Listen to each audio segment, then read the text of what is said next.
Tawilawati ne vaenga le taia o le ua tātono nei ma le itula e ono i le tautuma le unanga a le sifongo Samoa le tuipi le nei taia fau ma le nei aso fau aso lua le nei aso fito le masina o ki topa lua whelua sfulma lima ia le ua tātou waulia i le anga le lei o le tua ia le manatu ia o le a tātou se mai le tātou sāninga lotu o le nei taia o ia o na whanga solo i lea o tātou proklame. Tātou sauninga lotu, tāpinaina ia e ka le sia po le matanga luenga metutisi mai i Melepone i Ausitalia.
Se o tātou watu numo le tuo le whaia i tātou.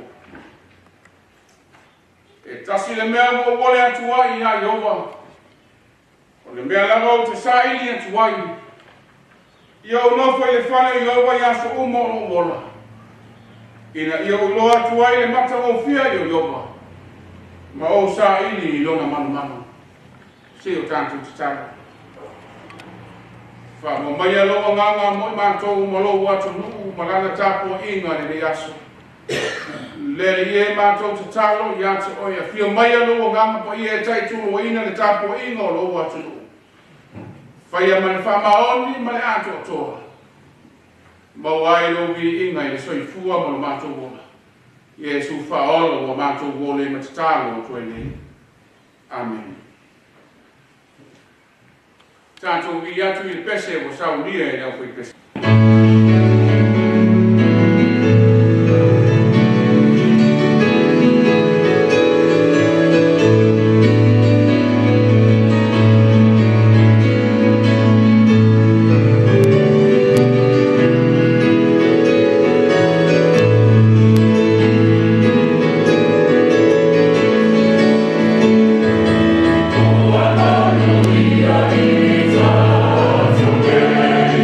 Oh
whaitawina o awhiango pa ia le atua.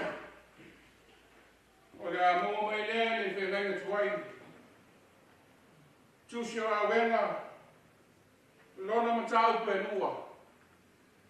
A lona whai upe se fulu ma le tonu. Se ia whapo mai le whai upe se fulu ma le fitu. O a whiango pa ia o tātou tua. E se ase leo te whata wina ia te oi. E whama whana whaina ina oi le tampo ue le tamo fine a siona. A wai tele lo manua e peo le sami. Po waina te fo ia oi. O aia iau perfecta o mea pelo o mea whata waa mo oi. Wa lato le whaari au sala. Ina ia whafuisia lau tawhianga. A ua lato wa aia mo oi a venga pelo. Ma mea e whasase. Wa pati lima ia te oi lato uma e wiane e ana. Wa lato isa ma lato ia ia o lato unu le tamo fine Yerusalema. Wa whapeane. Le aile nei sa taua wato toa na mata mo fie. O le sa fie fie ai le lau la miuma. O e ita ia te oi o whamabama o lato mutu ia te oi. O lato isa, o lato ilibau, o lato nifo. O lato whai mai. O tātou whamutia o ia e moni o le nei le aso sa tātou whatantari ai. O tātou maua mai o tātou iloa. O whai e iowa le mea sa fina ngalu ai. Wa fata anu ia le upu sa ia feta le mai ai aso na mua. Wa ia le pitia. Wa le ai fo isona anu fa mai. O ia wa faa fifi na ai ona oe le wa ita mai. Wa faa maulunga ina nifo e fai oe mo lato fili. Sa lama le mano le ngang pa ia e faa lau tele ma faa pura. A le awhiungu pa ia o tātou feita wina. Faa lau longo ai ni aso. O sina apopo inga mo tātou Samoa i nei aso. O le a mua mai le tusi sa tātou whaita wina. Mai le whengainga toi. A wenga lona mta upo e lua. A o whaunga ina i whai upo se fulu man fitu. E whai ai se manatu whale a nganga mo tātou Samoa. Wa whai ai owa le mea sa whina ngalo iai. Wa fata nu e le upu sa feta le mai ai ia so na mua. Wa ia le pitia, wa le ai fōi so na afa mai. O ia wa fa fia ina ai ono oe le weita mai. Wa ia fa amalunga inga le nifo e fai oe mo lato fi. A to e fa matala ina le matua o le fide ngalo le atua o le tina e le se ua. O le tae velo i le mani noa. Male maa e tongi whatongo. O lona winga, e le aise whatau batatau ili atua. A wai anyo tonu ma wha maoni lona alofa. E whapena fo'i lana whamasino. Le ana leo le whai mai o la ngona o perfecta o Eremia i na wenga. Wa leo na taulongo mai e le atua e winga o lato whalongo star.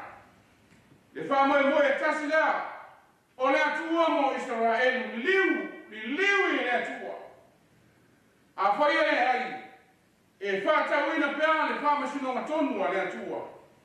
Le whai mai ai le vaenga mua, o le whai upu, o whai nei ma tātou matua.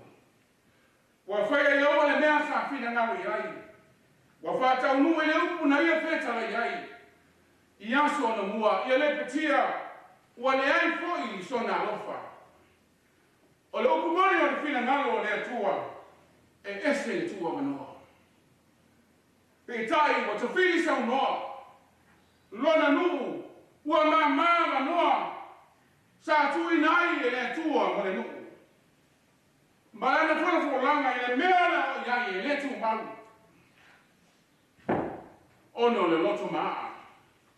O le isi faa fita uje. O lota oto le eusu stai o le fine ngalo o le atua o perfecta. Le anu fai mai ai Eremia, la se isi bea o stoi fai atu. Wata le taimi, ana le leina o perfecta, pe nei le ai se me tupu. O le wha moe le fine ngalo le atua, sei atu i wha fusia mai le atou, le tawhianga ai pe tai wa fa tali na tuli o le fia wa o le tala wa mama na tua fia na fili e pe le ta ua le vaenga lo na luo le fai upu wa fai nei ma tanto le tua o malo ese wa fai ma fili o le luo o Israel wa fa fia ina ona oe le wa ita mai wa ia fa mo lunga le nifo e fai mo la tu fili malo sa o paleina sa le ma fai na manu malo ya Israel ono le ma osi Aula vea yo le tua na pui ai no o Israel. Lana fea nenga mai limo e to mai. Ai wale ai se me toi mo faia. Au wawa liu ese ne atua mai a te na to. Fai mai mana to tu o ne aso. Tu si fai te waso le kalesia. Samoa ma tu ni fa. E fa ta nu e le atua na feta lenga. Ioe Samoa, o lea mata oto, o se ala mo o la mona perfecto e via. Ona tangata.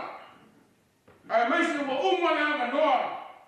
A wau fata no wina bla le fina ngau po io le tua. O se fe au lea ma se fama natu mo Samoa. Mo ta ua e ne yaso. O le fina ngano le tua. Ia tato feia le anu tongu. Sama vali o nana pa eu malaba. O na tu mau lea manuia ya te tato. Ai a fai tato tu mau ma fia na sala. O na alo ese lea o ta ua ma Israel. Lana fa masino tonu. Ina ia fa tau nu. Ele ai lama se tase tu ma se. Wa tato fa longo ka mawa ai lungo fa te kronosi. Ese fa ni un. Talofa o ia le mana nofo. Wale ai se ngana pa ia. Wale ai se ama fata. E ta ui ai na taga nuku ma le ta wha alo. Ai ana mauso nga tu na fo. Talofa Samoa. Wale te manu fa nau. Iora tu lava aina. E fa pena fo ti dai sa wa. Ai apu lena fiolana mai se to no fai na malo. O leo tau ama tamata foi le fai na malo o tu mai. Ai nei asala ma manasu. Ma mau fa usala lana. O le tusu lima ma said ma sei. Le foi o faso o solo a mai munu e au mai le tali. Mo la to.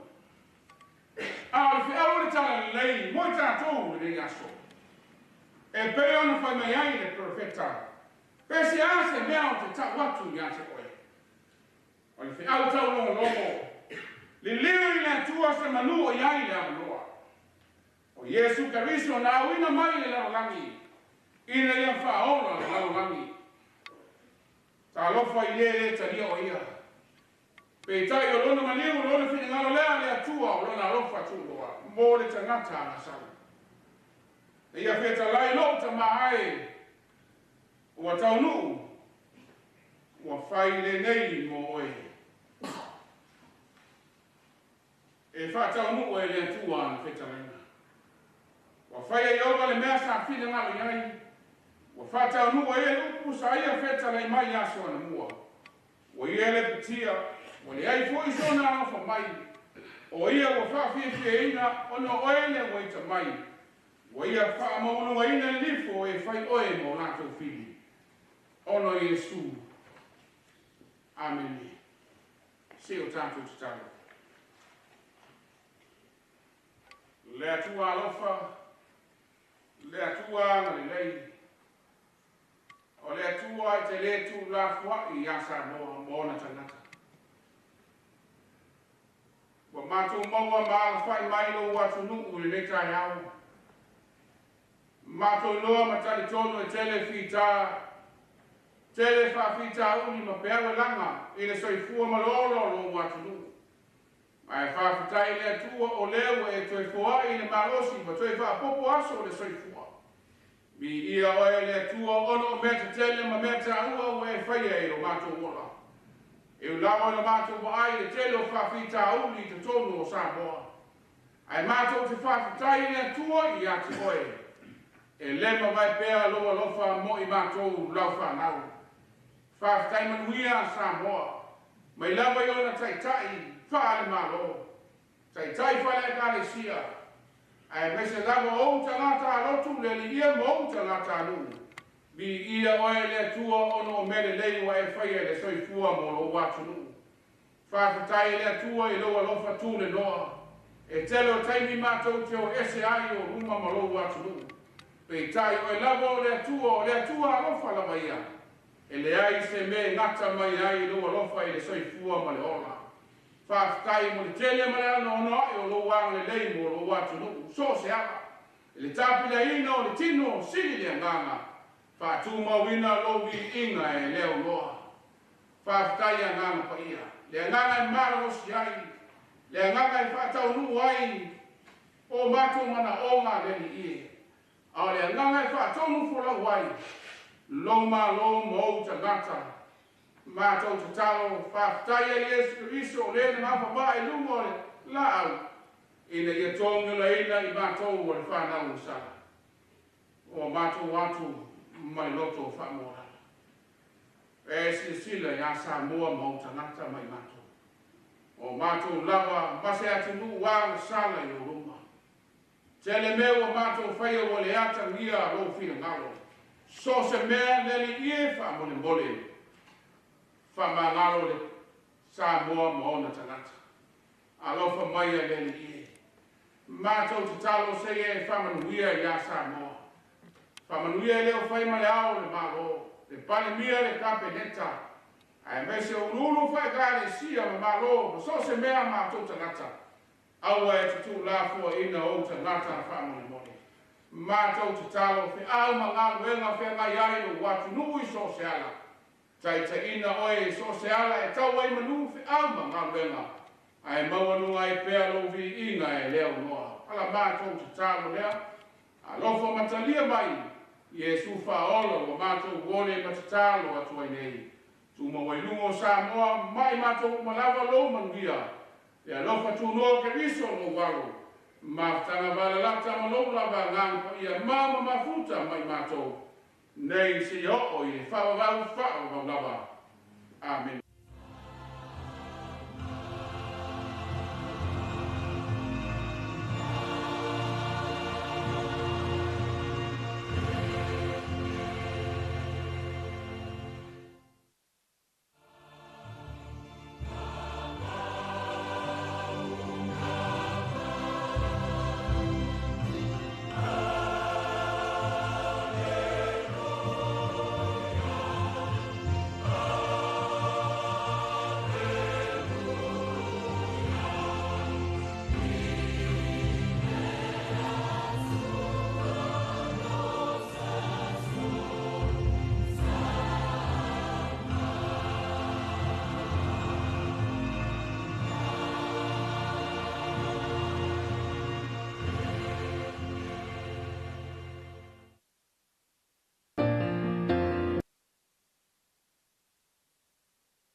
O le taimele wantine vaenga o le tai ao le ua lua se fulu ma le tasi minute le o ta inei ia le tula meono ia ua whaafonga le tātou tunu ul tātou sāninga lotu le nai le nei tai ao ia le asa ta ita ina le sunga le tausi matanga wenga le sunga le whawhenga inga ia Reverend Falaula ia Rome mai le ekalesia Methodist Samoa e Melipone i Australia.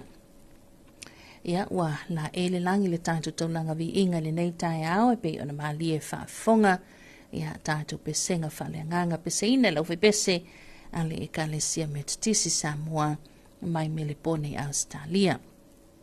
O talo sanga molia pe ona fonga ina le tātou tama whaleanganga le nei tai ao ia a mai se foi o le au ngau aute ia e ala lea i le savali kiriso e pe ona mana waina ia tolu toma tupan pala whalenganga, tali le sua whalenganga, ia ma familia ina o tātou loto, e ala ile upu le tua le nei tai au, moli le nganga whaaftai tele, ia e le sunga tausi matanga luenga ia Reverend Falaula ia Rome, ia e tu sai o le tāpina ina, ia o le tātou taulanga wan tātou vana nofo malu tātou tua, e pei ona iai le nei tai au.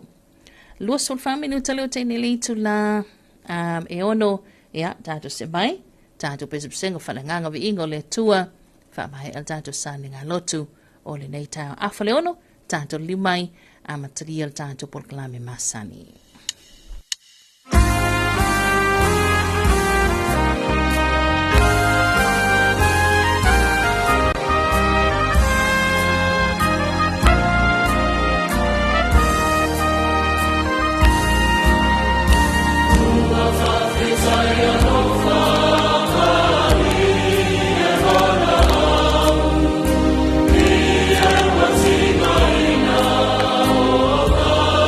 Ina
la me lo fiso komisio ngā ruenga le malo. E Talofa ma le lau fufonga fia. O le sini au tu o le whaale leo o nanga ina ia vave ma atu tōna le whaatinonga. Ma ia whaia ma le lau fufonga fia. Ia whaataua ina le whaale leo o nanga lau tele. Ma ia wha malo sianga tau sile tangata whainga ruenga uma le malo. Ai maise teime tau tuai mo le malu o le atunu. Ia mata ata ma wha alo. E whaataua ina foifina ngalo whaalia. Ale ma malu le atunu. E alai pepa fisili ma le ngaru e whaatasi ai. Ma le malu lau tele. O le nau ta inga. Ina e tuina atu se au nanga ma le lau fufonga fia. Ma le wha maoni. E wha mangie ina ai so se tasi o le malu le atunu. Ilona vave ma le lei ato otoa. Ma o nei swinga uma e a matamai ya oe. Wha ma ite swinga le lei. Talofa ma le lau fufonga fia.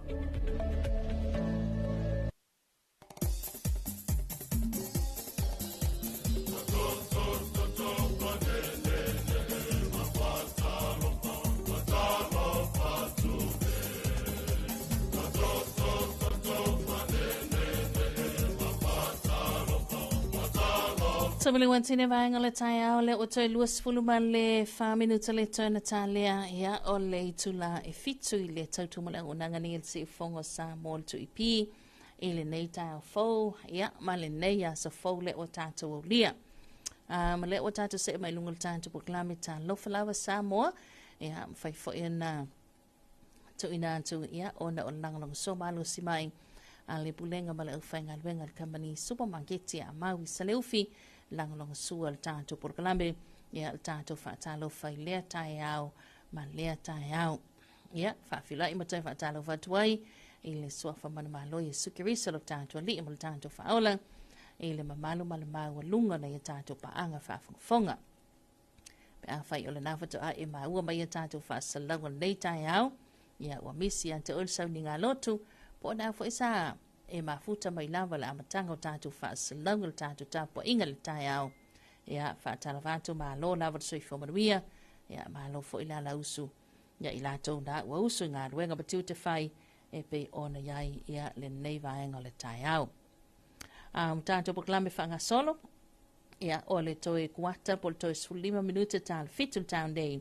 ia on tātou se mai lea i le tātou a reporti la tamai il tala le tau ia mo sa mo matoke lau tāle fitu ma ua leo le ulua i whasalawina o tātou telefou ia malona toe whasalawina atu pe atali tu la valu ile tai o nei po le kalame whaamanianga o soifoma so whanau le awhal valu se i pa il tāle iwa ia o tātou lipoti tu sa mai man le teo whawamalo New Zealand ia le tātou tala o mea fo i tutupu ile ne yaso ia whatasi fo i ma tātou lipoti o tala i tā longa ma whanga solo tuail tātou polokalame ia i le taimi o le awahuli tālitu la e se fulu ia o le tātou se mai tātou polokalame tā sirwhai ia o na tā leo le itu la sultasi swa poponga tātou polokalame fo i lea Pacific Prepared ia lea tātou tanga lua vava alua whatasi ai male ofisa whasalaua Australia po le APC ia o tūlanga i tāpenanga o leo no tutupu mai ai o whanawalawe whafose i mamatu ia ilo tātou o tunu. Ia, male tele lava vaenga tātou titalitala noa i ma tātou whasoa iai i le nei vaenga le tai au le tātou putlamina ia i le tātou whiro inga i lunga ia e whaatala vātu ia i le mamalu o nei tātou paanga i la tau lea whoiwa ma ua mai tātou whaasalanga i lunga le tātou penga ta whailangi ia whaatala vātu ma no lava le soifu maruia le nei tai au mana toa tātou whaasalanga le tātou te iai lunga le tātou a 2AP Facebook page ia o le 2AP YouTube channel tātou Sina Radio app o le tātou wala leo amo liba whaasfulu whamo iwa tasi tesimal tasi whamo iwa lua tesimal tasi mal whamo tasi o fitu tesimal wha ia tātou whaasalanga i pe ona iai le nei fo i wahenga le tai au statement tau mai lea ia o le sunga ia tupa i ma te wavalua tu fo i tātou whaasalanga porkalame ia o le nei tai au a whaatara vātu ia o le ua anga i mail tātou to o lunga leina Talofa langi e mama soifua o maua ia soifua manuia e lau tau whama i lolonga mahalo soifua sopo le nei tai au ane lau saunoanga ia e anga lele ali ali i peo de e saunoa alongolongo a kulama malolonga le soifua mo le ola. Ia, kako mai kasia pe o ngā saunga sunga le whawhengainga. Ia. Manga ia kua makau mo kako ni kai au. Ia pas kai fo le pungo mangu le sunga le whengainga wa Samoa. Wa po le kua makau ingo kako ke au ngā luenga ni aso. Ia pakaro fo le usarbi. I pepe la konga luenga pungo mangu wa Samoa. Malor kakalo pas kai. Ia whamungia le kua ia kusunga mfatua. Ia wapenga fo ngai ki ngā mga kamama kua anga leile di. Ia wapenga fo i ofisa mkampangi ese ngā rurue ngi yaso. Pēr ko mga ngā ruenga ia ngā leile di. E pui pēro kako wole whamaka whaingo fiere kako wai. Ia olo o lama i kako e le di o ngi le lo lang. Ia wapenga fo whakalo fo ia kungu e mamau whafonga mai mo mai kako. E fo e maka i fo i lo waka au leile ngi kai au. Ia anga le ri kako wala. Ia penga whakaro whakupuira. Ka tire. Ia sunga fo le whapenga ia whari. Au mo whatua ka whonga mai. Anga le ri kako wala. Ia skai mo ngewa yaso kako whaido ai. Ia whapenga whakaro wai paanga umala wala moku tusai. Anga le ri paanga umosio kako wala leo. Ki ngam kua yarika whapenga sua ma. Mangongu. Ia wapenga fo i lua. Ia ngongu fo i ngai kang mapua. Ia wapenga fo i whakare ngai a mau malo. Mana kausi ngai whale sio lako. Ia whakaro fo i panga umana whapangu sio puperi ni wapai polauri. I pepe. Ia ngā leile ri. Ia ngau wharongo pe ukau ngui pangua. Le pai ngā malanga kupai. Ioi. Whawhekai le ri. Ua koe fo i mai e le o la vea. Ua i ngā akumu uka. Bebesi. Ioi. Kakalo fo. Va malulu atu mai. Wa tau tua upenga lau tau vai mai. O lea ngapingi a ngawhila ungai lunga le. O le wa lau suale awa maui. O sole? Ei. Wa ukei fo ia ngawhile whai ai lunga le ea launga. Sole? Pere i maa ua langa. Ei, ranga lenga maa ua ia wha matalanga mai ina. O lea wha ta otolia ia lau tō whāfo i le apulisi o tō whanga male. Ei, ia wha aftai le li o leo whaalongolongo atu lau si u whonga o manuia. O le mene i lau sunga ngar ka i kasi a so ngar ka i lua sul whai tū lai tanga singa se ai.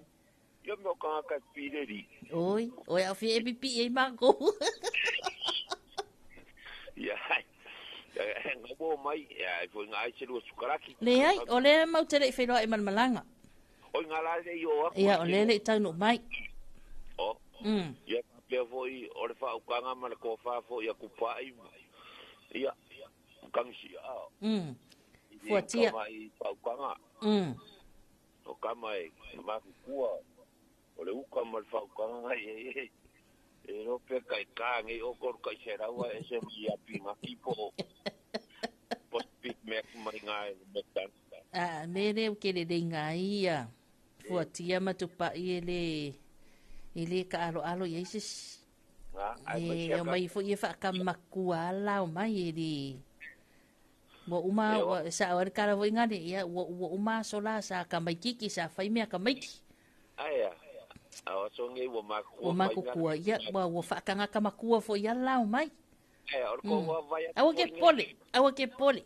Ka ke mai lo fina ngalo mai. Ia e o kwa inga.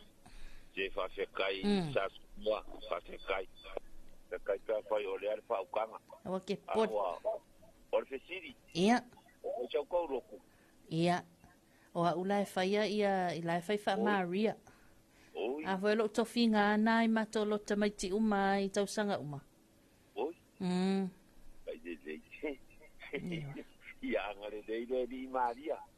Tai? Ia. O oi foi le ngaka. Ya? O oi foi le ngaka. Be ai. O que deixia ngaka.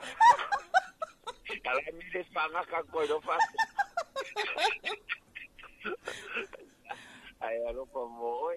Ia, tai. Ya, va pena ngai danga le di ngai aso. Logo si o bupere ngai vai do polo do fa como vai. Ia maror sua fa kamari. Ya.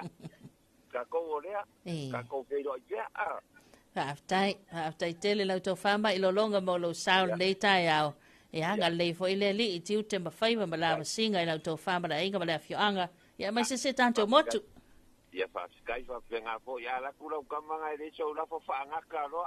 Awa ke por ia fa tai manuia nei tai au. Ia lo fa. Ia.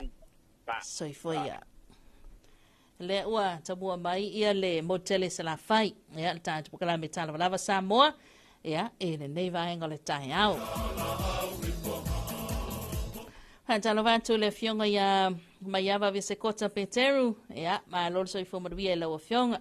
Ma futa mai fo i mana ia inga ia tunu mamau. Ia ma lor soi fo maruia tele. Ia tiu te mawhai vai pe ora iai. Ia le nei vaenga le tai au.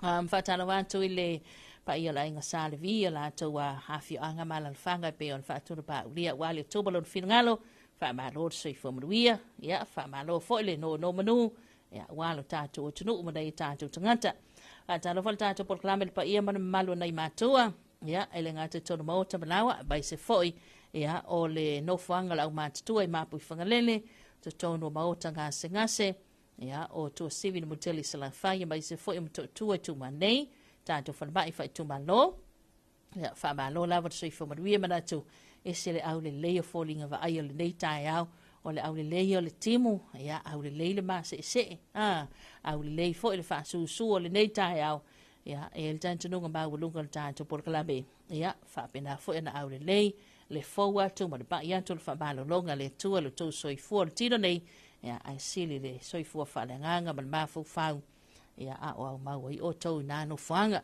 mai se fo ele mamalo nei tamai tai tapo sa ia la tau pito la au tau siaina ia wa tu lol fa fonga mai nei tai au ia o le ngā luenga ia o le whaile o le wha maluunga nei ta mama nei tina mātutua i tai au uma o pō uma a o le i tau whawha ta pena i la tau whai la tau la whaile leia la tau la wau ia ma ta pena la to malu o tai au ia ta pena o la to fanga mo no fuanga lo wa mo wai ia fa Talofa au vi o to o sengo na ta tai tapu sa ia malo ale sele lo la wa so fo manuia malo fo on sai ia ile tau seino nei matua Talofa ia te la to ia leo mafuta mai lunga o penga te fai langi mai se lunga la tele fe malanga inga le nei tai au ia tau tua na lo sang le mu o le fai sinema se ia o le awala tulanga pe ona iai ia le nei fo i tai au mai timunga ia ai fa Talofa atu tatu por kalame ma lord soi fo maruia se malon tatu taimi le o toe se fulu man le tolu minuta le tana talia ia o le tula e fitul nei tai au ia tatu se mai tatu fa vivianga dei mai le o bese le matangi mai se sae ia ma le sau malu o le tai au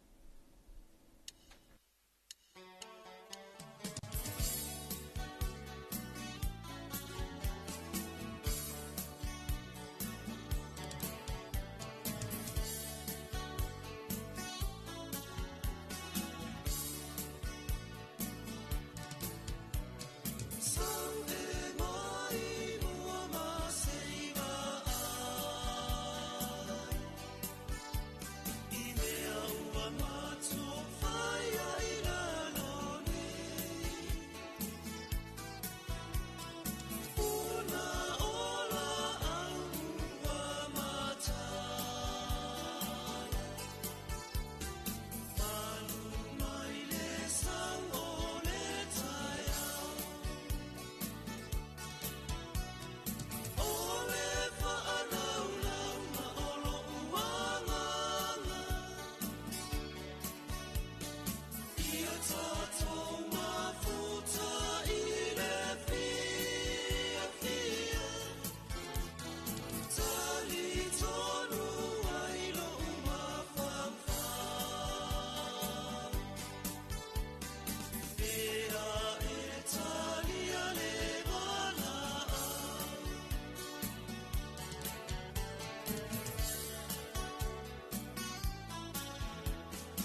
Whawhiwhianga na musika so whewhilo ia ne vaenga le tai au. Ia, mai leo wa besele na le matangi mai sa e ma le sa ma lua le tai au. E na ua toe valu minuta le ton talia o le itula e fitu. Ia, tanto se mai lea ua taunu mai le reporti le tala le tau. Molo tanto tunu ua mai se whaafonga toki lau e le nei tai au. O whamatalanga winga lolo wā le taunu mera mua mo lau whanua o Samoa le na whamawina lo fisa wa i taunu tā lima i le maweao le sola solua nei fitu o ki topa lua whelua lima.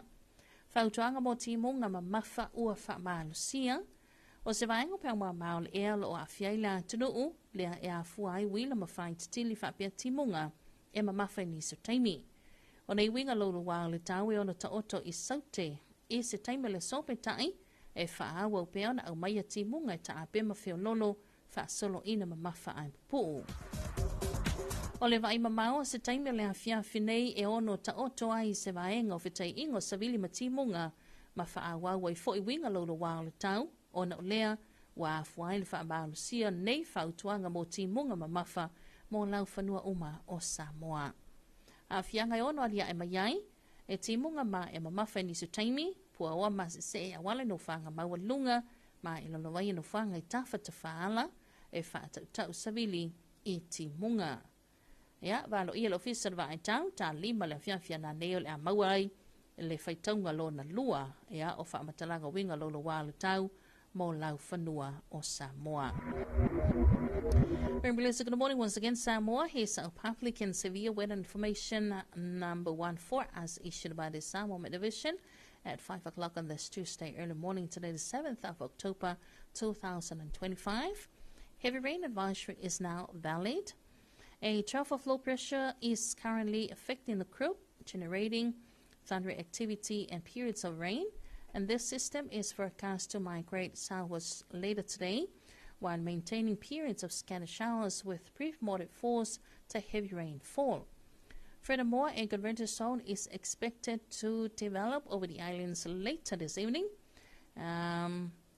strengthening severe weather conditions, and therefore a heavy rain advisory is now activated for all land areas too, so these persistent severe conditions. Potentially meant for Samoa, periods of heavy downpours with poor visibility, fog and slippery roads over mountain passes and ranges, and pulling near road signs and waterways. And our next weather information will be issued at 5 o'clock this Tuesday afternoon. Ia, ua manino ta tonga nalo no winga falling mai. Ia, e timunga lawa palasi na timunga staimi le so, ka solo atu lava i la fia na nei. Tala la tamai nal fa fonga ta tu tu. Ia, report le tau mo i tatou.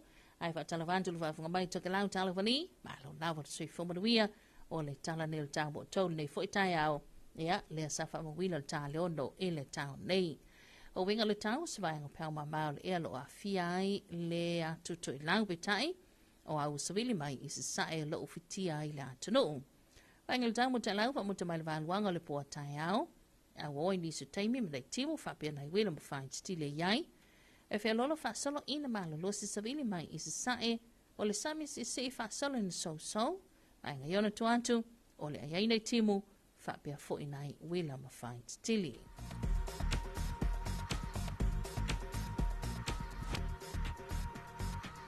Here's your morning forecast for Tokelau, and this was recorded at 6 o'clock on this Tuesday early morning.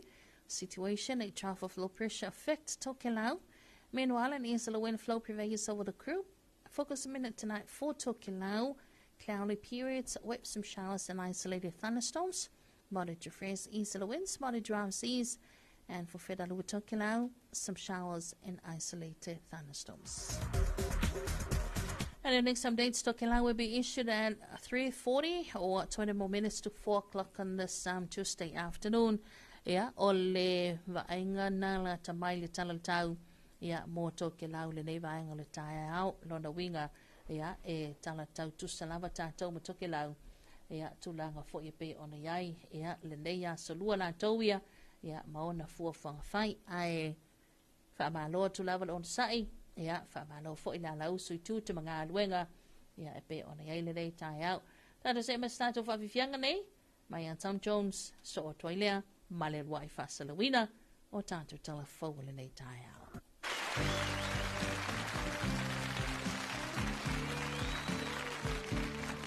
Well, hello there. It's been a long, long time.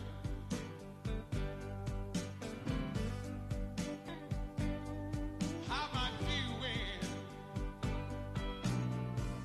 I guess I'm doing fine.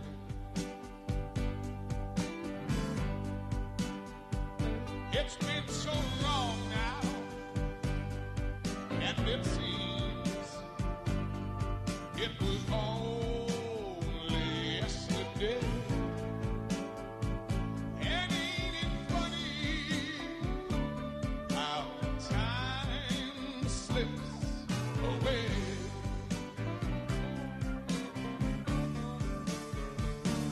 How's your new love? Oh, I hope he's doing fine.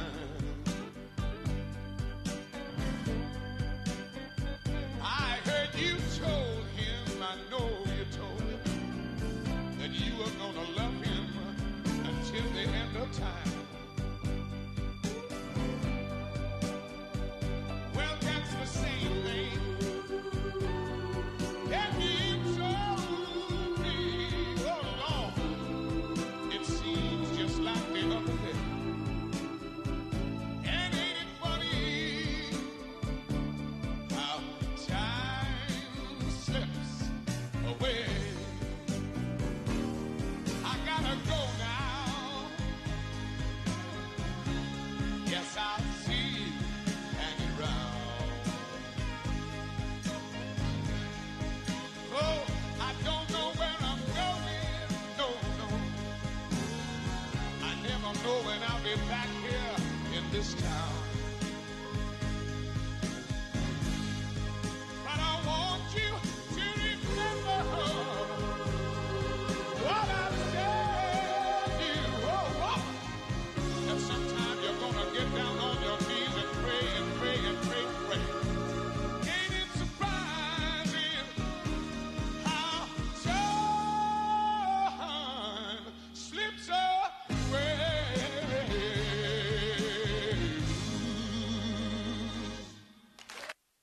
Samilo wantine vaenga le tai au le o tātou le tu le fitu, ia, o sama leo whaafonga e leo lua I whasalawina o tātou tanga whaul nei tai au, ia, bea ona whonga I nātou le sunga mātou aina I sāko.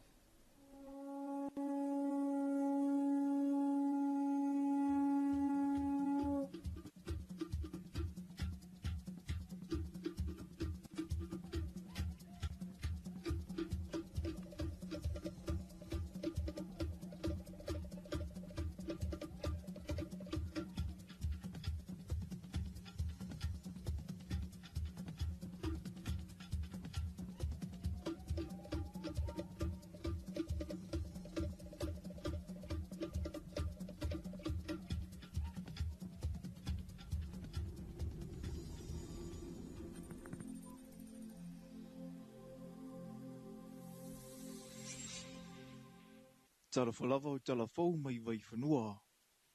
I talatumua, e le tasi singa solo whaatau e le maasina le nei whaatinunga, e te te atu iai mo se soifuanga malolo ina I le atuna u.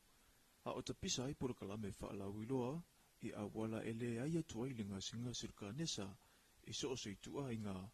Ua atafa fo I le vai aso a tole nei e una ia I le pui o sasitasi mai le afia I le ngasinga se, o le mafau. Mo le silafia e o atu I le balu se fulupasene tangata o Samoa ua maua I a afia ngone ngasinga se le mafau, ma e a afia sasitasi, o le whai unga le vai aso na whaatautai ai le tauninga lotu I le malumalu le ekalesia, whaapotaputunga ke risiano Samoa I le afio onga lua tuanu u, mo le te tala ina aloa ia o le vai aso. Ua ave whamamafa whaatau ine luna autu. Mafau whamalolo ina Samoa manuia. O se whaumumua e sotai pana nana tawa no langu. Whailunga ina aile nei aso tāua. Tuso whamamua ngoros. O se whamalolo ina o mafau whau. Ngan bia whaatinonga e whai, whaaiunga e whai, me se tau whainga so e tangata soifua. E fo i tangata soifua oma, e marolo ina o rato finangalo ko mawhaka. Whapena ona soifua, sa loto o soifua whewhia. O le whaataranoanga la ta mai e talafou mai vai whanua ma se tasio fōma i whaapitoa o le mawhauwhau, le fionga i atui whangatoa Dr. George le atui tama, na i e tā ua ilo ngaunga o taunu unga, e alia e mai i se tasi e maua i le ngase. O ke le fo isi kanka a wape wo umi ke renga wha ale kongu pe ngase le mawhauwhau, a i leo maua se kofi kingo. E koe le lei mai le mawhauwhau le kuranga ngase le mawhauwhau. E pi mo ngalo ia le normal behavior. Mo ngalo ia la ko le bevana le personal hygiene na. E kam ko ia o le fulungo lima, fulungo nguku. Ara nga ia ora ko ia o mga ai e sa mai ro wipu kua e wisi ho ka. E o kuranga mo fain kan ko fai ka. Ia ko ia o uma e me nga le fa ngai fo ila ko senga. As part of the rehabilitation fa nga le o nga senga se ye. O le te leo mafua anga e peo ne tā ua e tui whangatoa e au fia i le tango fia le te paa, awa ma losi, whala au whaasaina ma le te leo vaenga e mamafa i le mafofau. O le aia i puraka me whaalau iloa i malai whaatu le asolua le vai aso nei, mo le whaamui ma o le sauninga i le whaai unga le vai aso taruai, na a wai atuai suiru ka peneta e mo li mawina. Na whaai wina i le malumalu le ekalesia whaapotapotunga ke Resiano Samoa ia pia, sa le vai aso whaia unga, i le sauninga lotu e mumuli ai le whaavitai e whaia unga umai Samoa, i le atua ona o le taitaitama, a o alo le au whainga adwinga e ta pueanga wa amatamai, e whaatamau a inga ina i o tātou tangata, o se avanoa e to e tau mānatu ai ilo i tau le savalinga whaia unga, e amatamai a ila tau na mua i malae i le ngadwinga, e le ngata i le nā ai o le manatua foi o le atulasi o vai ngata tele ua ausia e lea whaifaiva, e meisa i le tūmati o Samoa malona tina e, o nauta mai na maua mai i tutono le potua o ngā, i le whaato whala i ngā le whaia o ngā. Whaia o ngāe, o le nei aso, e le moni vi inga o le ngā luenga. A o le whaamanatu, whaamaoni, a o tau, taulanga. O se taimi, tātou te toi tepa i tua, i le telo i tū la whaalo le ngā luenga, o le telo tapenanga a wale au ina o whanau, i le aso ma le aso, ma le tele lawa o tau taulanga o foina, lilo atu a walo o tau wala awina, e na o tau e si la fia mai loa. Tātou te whaamanatu ai le nei aso, o se aso e le ngalo.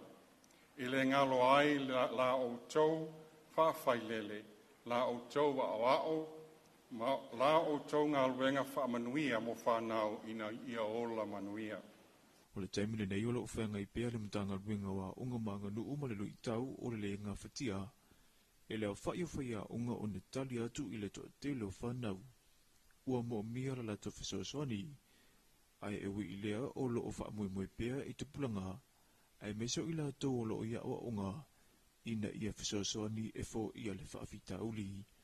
E to tele i la tōna awai e o fia i masuira ka peneta, nau la tō moli mawina le patipatia o le sao o whaia unga i le atinu u, i le sauninga lotu whaapito na whaia i le afia whira sapati o le vai aso watu nai. O le kolisia Chanel le ua ave maurua ia unga i tumua nei, e awai i le poloketi a le tōmanga mo e puapuanga tia, e te te atuai le whaunga ino whala au whaasaina, ai whata ua le soifua malolo ino le mawhauwhau. O le polokala mene nei e pei una tā ua i le pepo whaumutalanga mai le whaala potoputonga, o loo whaatupe ina le malo kanata, i ana whesosoni tau tupe mua whaama i te e whaia i te tonu lava o Samoa, na awaisui mai le lau mua Chanel i whaatara noanga, ma whetuwha ingai awale ma whaiai una fo ia lea whaafitauli, ma tama whaiai e au ili ni metutia, e mauti noa ai le whaatawa ina o le soifua malolo ina le mawhauwhau. Ua whawhetaia le lau mua Chanel ai le ngata i leo le malo kanata, e le awhionga le presideno le taumanga ia sili niuli na jeng, ona o le tuu atu o le tau au e langolango i le poloketi. O le a wha awau i vai aso lumana i le nei wha ama ite, i nisi oa o ngai Samoa. Talafona mole nei vai ngole aso manui telefo fuanga fianga i bale tunu u.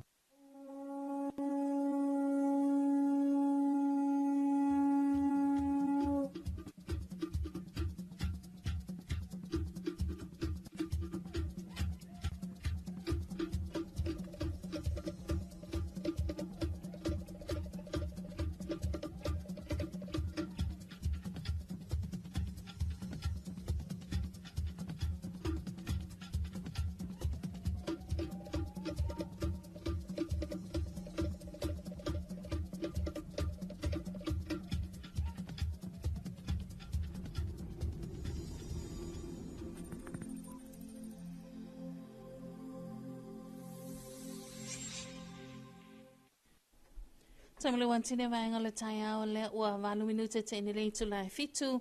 Ia o le na fo i ua whaafonga le tātou tunu u ile lua i whaasalawina. Ia o tātou talafau le nei taia au pe o na tāpanina mafonga ina. E le sunga matau aina i sa ako mai le tātou talafau team. Ia o le ato e whaafonga ia ilona tautu nātu. Ia tāli tula e valu ile taia o nei. Se mai le valu wati le ua iwa minute te ni le fitu. Ia whaamaloa tula wale ona sai malo le usu.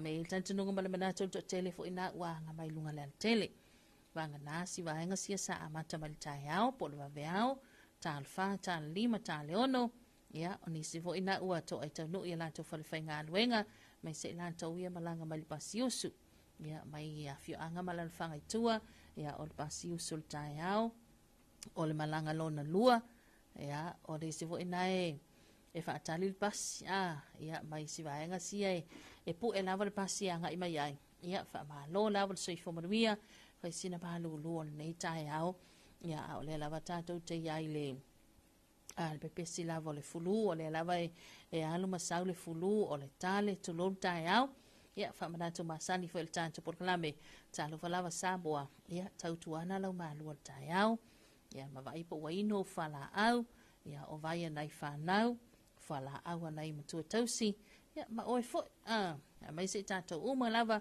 la lau sumai ta pena nei whanau ya onga ya mai se mando lau whainga luenga ile neva ya so wa mai tawina lava le tūnanga pisi e pe o na iai whainga whaataunga ya o ta pena nga lotu tamaiti wha ma lotu lava lo sai ya ma lo fo ile lava papale talawatu le sunga ya whaatai amosa ya se la to ainga nai belepone Australia ma lo lava le soi fo manuia nei tai au talawatu sunga se ula betisi ma to ya se Oriana ya ma se la to ainga umalawa nai California ya ma lo lava le soi fo manuia tele ia talinga suol nei ya uli wala wala talata vaenga le ya ile la to time lunch ma lo lava le nga lulu e tiu te mawhaiva pe ona iaile a sunga fua nei a tau talawatu e foi America Samoa ya la la usu i ngā luenga mtiu te whai nei a sunga fua tātou pānga umalawa i tutuila mamnua ya talawatu le tātou porlame ma lo lava le soi fo manuia ya tau nei tai au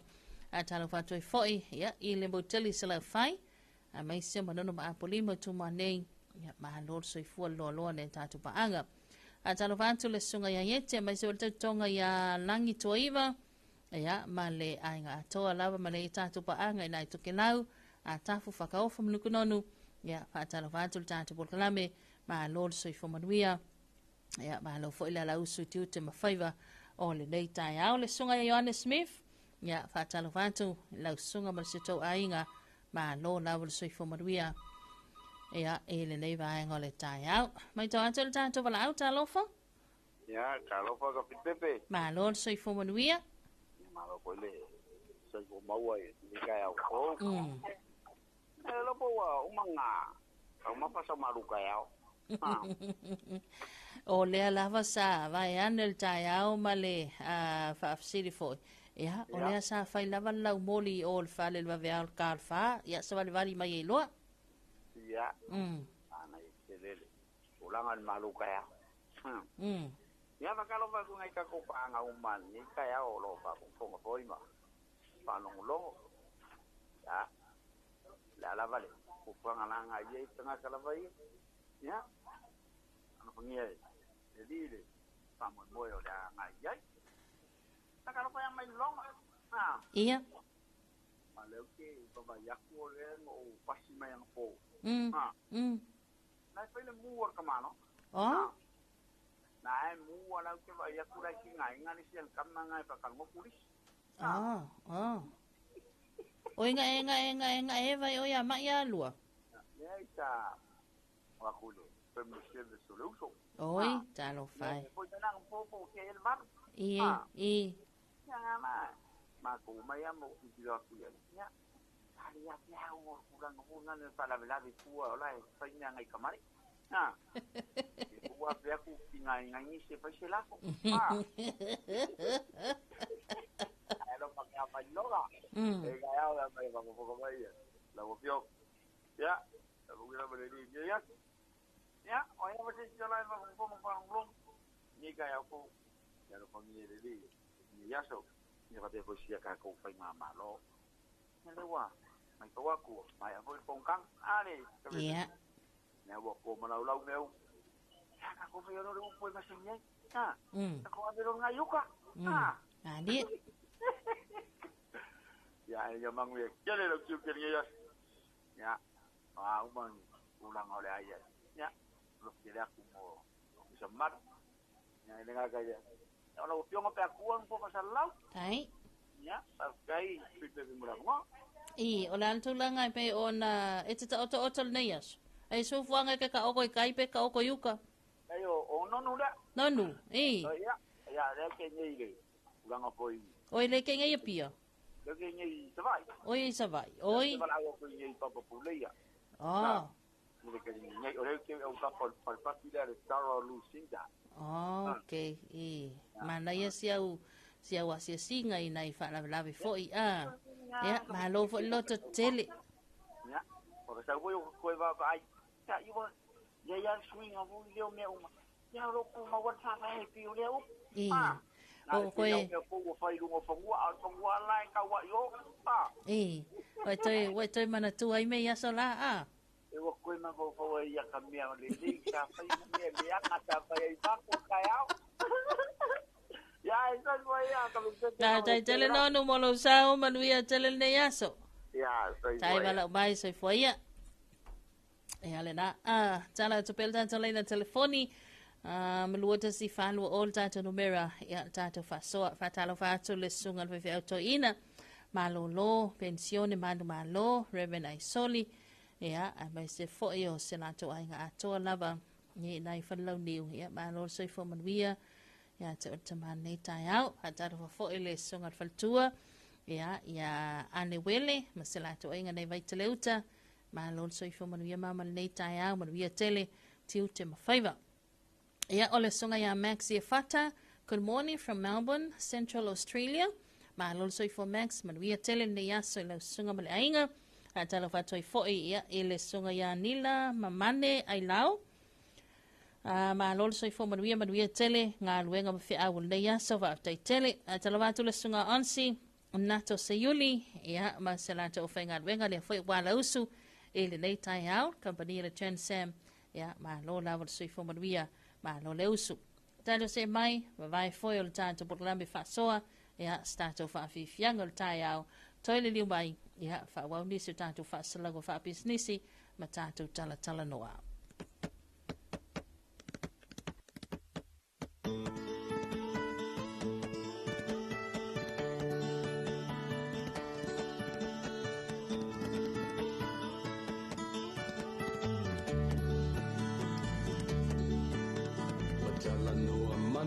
Nai on le tai au Ave o le la Hua puti a poi muau E sau malua Faha susu I la wala au Sasala le funga la au Mata la uau Tio fo I Samoa fai on the tile Le amatanga o le asofa popo o le olanga Le tile nai matani ufea ngai male ata Le tala le leu ua so ai nei Samoana.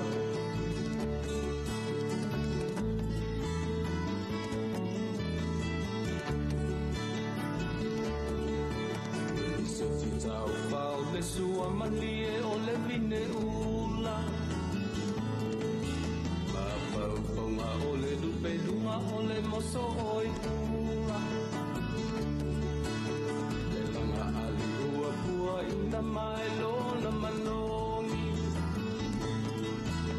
E aso kou ua foa ina i le Samoa moni. Tio fo i Samoa whai o na tai au. Le amatanga o le aso whao popo o le o langa. Le tai au nai matani u whea mai ma le ata. Le tala le lei ua soho ai nei Samoana.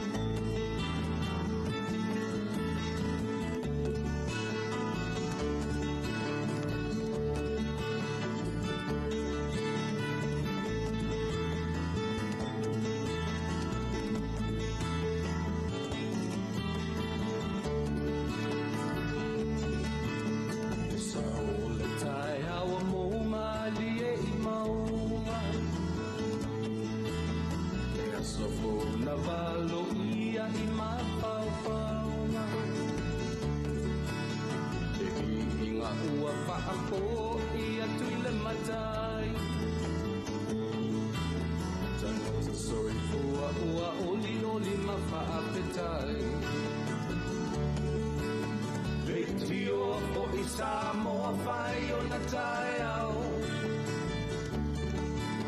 Le amatanga o le aso whao popo o le o langa. Le tai au nai matani u whea ngai ma le ata. Tala le lei o aso o ai dei Samoana. Tio fo i Samoa whai o na tai au. Le amatanga o le aso whao popo o le o langa. Le tai au nai matani u whea ngai ma le ata. Le tala le lei ua so o ai nei Samoana.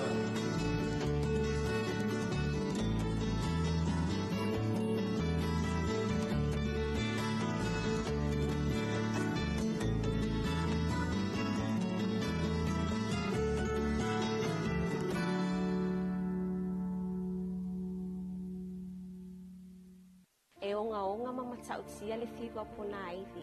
E mawhai o na mali waile tangata pe a onga a fianga o le whiwa o pona aivi. Whanau la iti e pitusili ana tinga ina i le whiwa pona aivi. Kama malo si sio manga. Ufi malu ka alone ma mea whaitiu. E wha pale ai vai tauma. Pui pui lo aina. Wha mama mea whaitino malapisi e mawhai o na toa i le vai. Wha mama a la vai matali vai.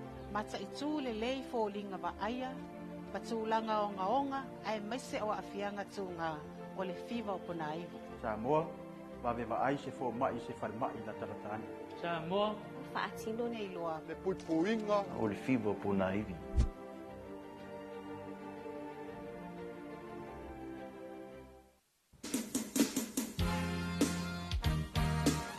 Arriving at the shores of Samoa for an exclusive one-off concert is the internationally acclaimed, award-winning reggae movement, UB40 with Ali Campbell. Brought to you by Agency 43, this is the great Ali Campbell's first time in Samoa. With hits like Red Red Wine, Maybe Tomorrow, and Here I Am Baby, it is a day of sing-along session for the entire Ainga. UB40 with Ali Campbell will go down at the Apia Park Arena on January 31st, 2026. Now mark the date, extra spot, keep an ear, an eye, or maybe a finger for more informations to come. UB40 with Ali Campbell, January 31st. 31st, 2026 at Akia Park Arena.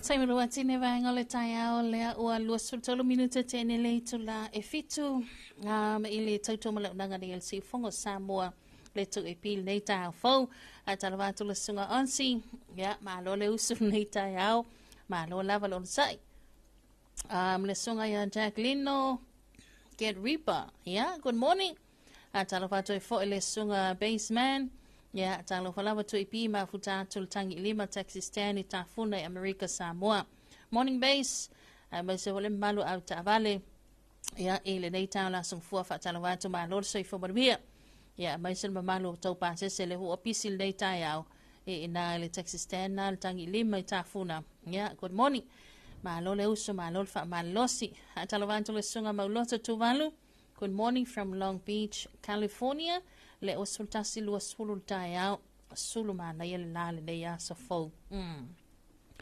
watalavantu le songa ya Paulo Ioane Telesoma so i fo maruia le nei taiao mafutatu au kilani New Zealand good morning malo laval so i fua langi ma nei taiao watalavantu le tatu paanga fo i lelo mafuta mai lunga tatu Facebook watalavantu le usea Sofia mai se fo ele sunga le whawhiangainga ma le faltua ma le nofoalo le wanga mai lunga la tele anga leile li itiu te mga aluenga o ngā nei whanau nei aso alofa tele atu mo tau talofa tu e foi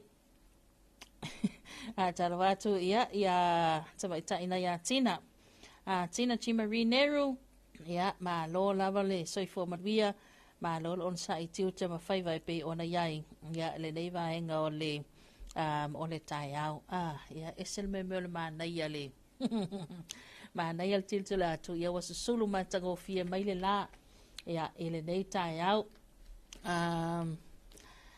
ole alu tatou pesipsenga musika ai talofatu ma lo soifua wa to ia lau nei wa to ia le office nei ele ma lu le tai au mai le Samaria nga le leiva after tele le nei taiao mo le malua taiao whamanuia le tua watala watoi fo i le sunga ia se ula le vei ma se la taua company sui ina i vai tele ma se fo le sunga ia vaonga elia ma se la taua taxi stand ina le kola taxi stand i vai tele tonga ni a chef ma le vaenga titei ma lo lava soi fo manuia nei taiao talofa le sunga ia John Lolly ile nei taiao talofa mafuta tu Brisbane manuia tiuta nei asa wa atu tele John manuia fo ilo taiao anga leile lii le fai mai ia le sunga Paulo matua iti mu lava lunga au kilani na fa aftai le tua multimu ma tau fo ile fa to va tiltile atu i whafoto tata ofisa o lea susulu le ova aia le la a mai lau fo i le matanga le neiva yaso mai lau le weekend na se ima vai atu nei wha solo mai le matanga le neiva yaso o le aso nafi po ana po o le vaveao o lea fo ina va aia ti munga ia i matau talo falta to lunga leina talofa filpepe manol soi fo manuia tau sili o malo kai fo ile ala uso por tiuke ma au fo e mai ai kai au malulu ke mi ki uso mai ek filpepe o mai le fo e fo ile kokol kai au fo ile kamanga yeso kai au o fa ko ngau ka ngu fo ra maru kai au i se me le mele ole a fo ngini ngole bia wa va yu sila bai ole mele ole samosa e por samusa ole wa pesa ai a ka filpepe o pesa ai mo wi anga fi o King Kong e po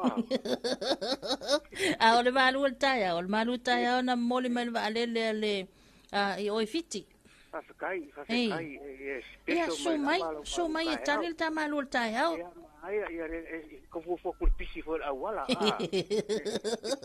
Ia, fafikai, mo la bangoa ki pepe.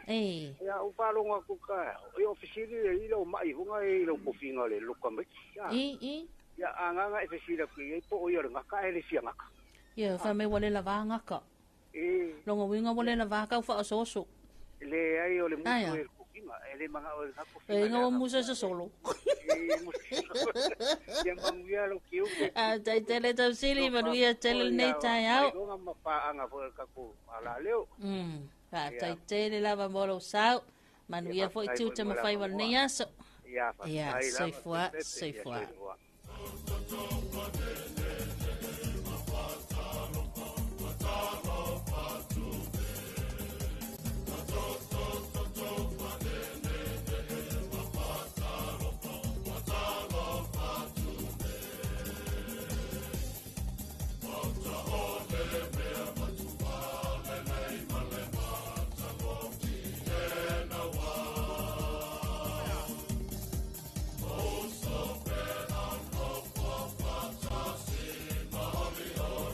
Se mo tato taimi nei tai au lea ua toe lea ua lua sulu minuta leo te inele itu la e fitu ia i le tautu mal au nangal si fongo Samoa le tu AP. E Zampula Vinaka.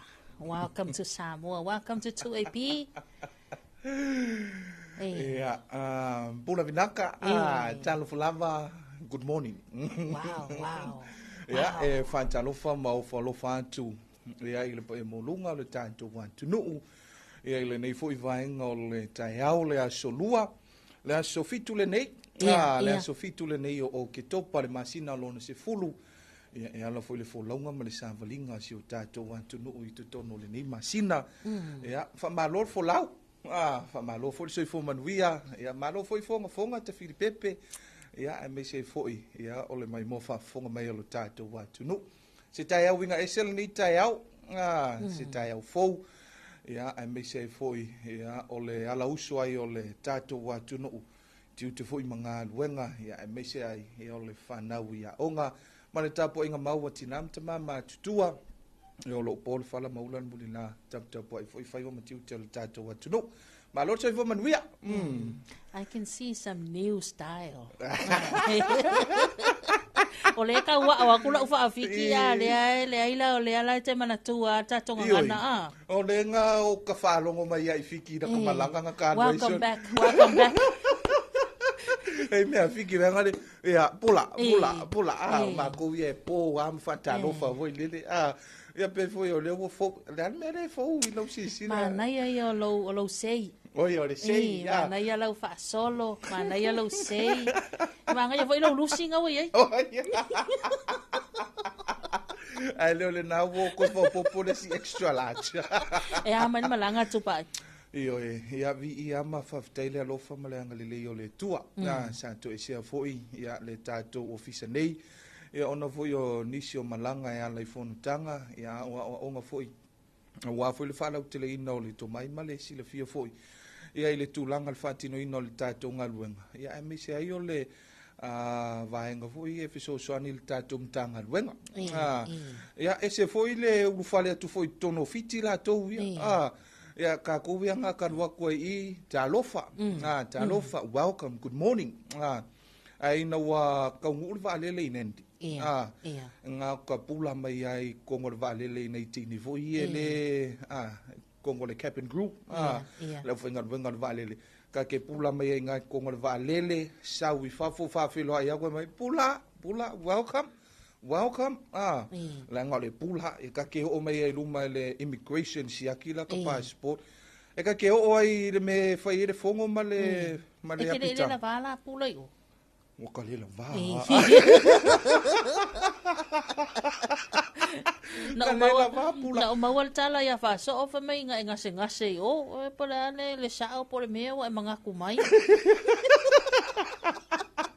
e ka lo fa so e ka lo fa so ele ula ya sia ka lo venga ka ilo i se sia kuluku o se va i o kuluku mo ya le upolu Kai no foi da wadi ia o mau malo ma a. Manonu ia malua lua ma mai. Pe mau ma le ko enga kuluku ma le me ko kia le foi. Anga mangui aka ika yo. Mangui aka ika. O male ar vai aso la eka ke mangui a. Or me fou lea. Me fou lea o sei. O lo tanto la to fa pe ko. Oh my god. We shine ke fo ia. Wo ke ia so le lo anga I mai to no ta ofisa wa makwa I soi me uma so le fa pe po to pa I le pe le ai. E se fo ia le wa le na mato I nai le Tanoa International. Ma to tele o le afulingo o le fontanga le sa wa ia tu. No fai 990. Ele mamau te le amole mara vanile. Ya e sei uma kama. Sei makengi. Le ala wo sa ro fa pe se fa kai la ya so le ofisa. Se kuila singa sei ma. O le sei nga mai o. Nga usa wa ma mai. Nga mai. Ya? O nga mai. Ya nga me nga ia nga wa mar ko inga du mai no. Lo inga la wa le ko fa nga sei ngi. E o ia. Kasi kamaleanga. Kasi ka. E ama le tau fiti tupai. Ya ole tulanga I tau fiti pe fo ya tato. Pe fo ya tato le ka fiki. Vai nga fo le. Ya asa le la ile wa uli. Fa solo I fo ile matemail tai o vevela. Ya pe fo ya ka ko vevela ile ao ya mana ia malulu po. Ya mal tulanga fo ile le hospitality o le tunu. Mana ia le hospitality o le tunu tulang fo tali malo. O pe naona le na ia fo le mau fo le vai ngole pisa si. Tatou le talofa ma lau fonga fifia. Au ke longa lau fiki o le pula ma le lau fonga fifia. Pe ia se la unga le wasa. Ea talofa le toto lunga leina. Alo la man so fua vitete. Sai fo madria leva talofa antul tama fiti. Ia, pula vinaka. Amanguia le kua la malanga. O la kore ea, mano la kore vasa, mano la kore ala. E lava sa kuia kul mul papanga I paanga. Ia misi foi le vaenga le asi ko ofisa mamalu. Ia le la mai kawa ko le wa, se mai fangua lo sa. Ia vi ia le li, ala ma ko le ko foi la le loko. Ala ma ko fa se muriava, fa inka le wo kamungia lo fa moi. Ia al karolava ia. Awala vesu ngal kam me ke fa ku ngasi ngasi ia oi. La ngofiki fa sfare ko ngol kawu vela maru sikele vela fiki. Kailo ke ngo ia fiki pe kusama nga ke nga la kwai. Or ke ngo ia mo kwa asal la. Aki mo fo mo kwa ma fa pi po wo ma. E kere lola ni kami bai polar ko nga kauleng ko ye. Ia fa kai de ko le ko mo ya melo lua. Pa nga malanga markenga fik poide.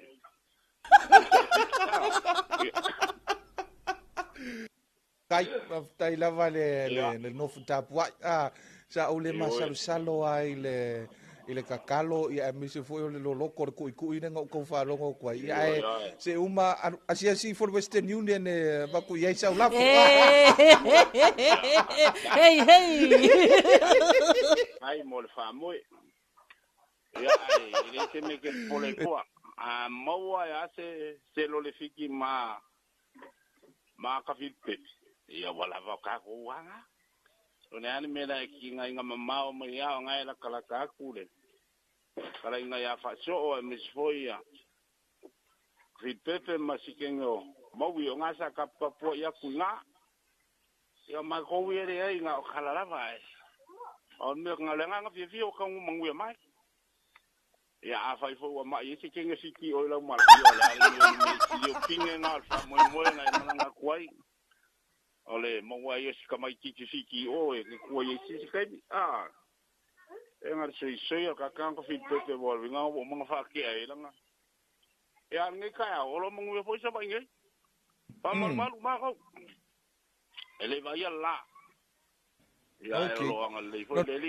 Malosi. Lo no winga ngai o so I foi fikir ko la ele o so I foi ngai sa voi. Ah. Ko wala. Ke lo le la ma ko lo winga le wai kala o me ma mai ma le la fikir o winga le faka kali na ma ko le la fikir la sa. Fa kari rau ko le malanga o le awa udi o le awa udi e ka ngu I foi le va fiki ngai fa le olo. Ia nga lui foi lo la ia ma le la no winga fu ko se ke me le awa udi fo ko au so le la. Ma yo foi kom foi nga sia foi nga malo. O mori mele la mai fiki ma se vai la ho le ma sangi ma o ko ia ala ma ko kari le udi le la pol me kar sia le kire le va ia faftai lo lua ia mo le tatu sao ia pola sunga foi le tofi faftai manuia tatu feloi pel tatu pukalame aya manguia kele o lua male se nga fitepe manguia hoi paanga kai lava lua ia ia soifua Talofa Talofa ke lola te ena lua la ofa ia nena e sa no ia e langero Western Union na la fa me ku ia ku ia mele ilo ele kanga ka kale sao o lo mamafa mamafa tu langa le seleni mamafa ile itai to mamafa yuta e walanga e te malanga anga o kai la ka o koi o inga o kai le ala vai asolen se van today lena amata foi na fa kafa ka o ko fa kafa yuka o ye fa kafa ikai e karianga o ye fa kafa yuka e karianga ikai e karianga ikai o me langa wa lu wa ko inga le la wa le manga wa I lau seleng fiki ai mankuala e kasiare sui o le moku a fa pe ala do fai mai lua ele ai ele ai uma ala pe fa malu aku ma I male kapua inga ai a fa pe ke o vala au mai mau malo le afu iso na fina ngalo ale ai fu ia bo le ai fu ala ai pa wal me pe ale la fonga ngat fo kuanga le amai mamia pe la vai o e fai malako sui uma ai me se verka ko ofisa ia fa aftai tele lava mola uli masela kala me manga ole usupo io e man ko me vere le o kanga kai usupo e mo mele ia ma le si foi me ia ole o haunga yo kanga a kinga fa ia ko la ye me ala fe me ale ai ole ai se me ale nga ko pe me la unga sko ingolo lua ia pa fo ia mai ai ia sa wai ko fa mai le ai kede manga se me kede me le fa mai le nga fa ia ko a Western Union mai le ai pa maloi le tunu le usu ia o pe ni e vai aso fa solo tu verso fole fa nga solo inicio su nga fai u anisio a onga mkulisi finals exams final exams tali lola ia su nga foi tauria malo su nga national tau sanga valu mal tau sanga sulua io ia fa man viale tu e nei fanau tu langa foi tapenanga o ila tou ia I su nga fai o le ni foi tau sanga au tali ai su nga foi tauria ale malo ole aso sa tala ton nafi le sa fa mana to ile aso fa ya onga ine Samoa ole askara mai fiki mai ka ile o fa ya onga pene ko fa ya onga ole si o matu ai ngale le ala ai uanga mo wa me ai ia langa ngai lo mai langa mo ka mai lo ele le ya lal tanto tal no mama langa la wa nginga mai lunga le lo ke ofo ma me voi o reida ka mai ia sole ma pe ai ma maui vasa ma maui e so le au ku ai sole langa uminka o koi kai lua e fanga I lunga le antena ia sa wele ka o koi uka ia me ai kas ia le la na vai la le misia ko ia la maua mai sa se kanira vala au so si reida ia Talofa to lunga leina ya soy fo manguia ni kaya malo soy fo manguia malo ya pula vinaka mo malo ya pakalo ka ku fo le malo fa lo mia wa ka mu manguia fo fa nga malanga ya ke la ngonga nga fu nga mo ku yai ma malua wa langa ole ma wa ya nga mo umala ve lua ma me ale ina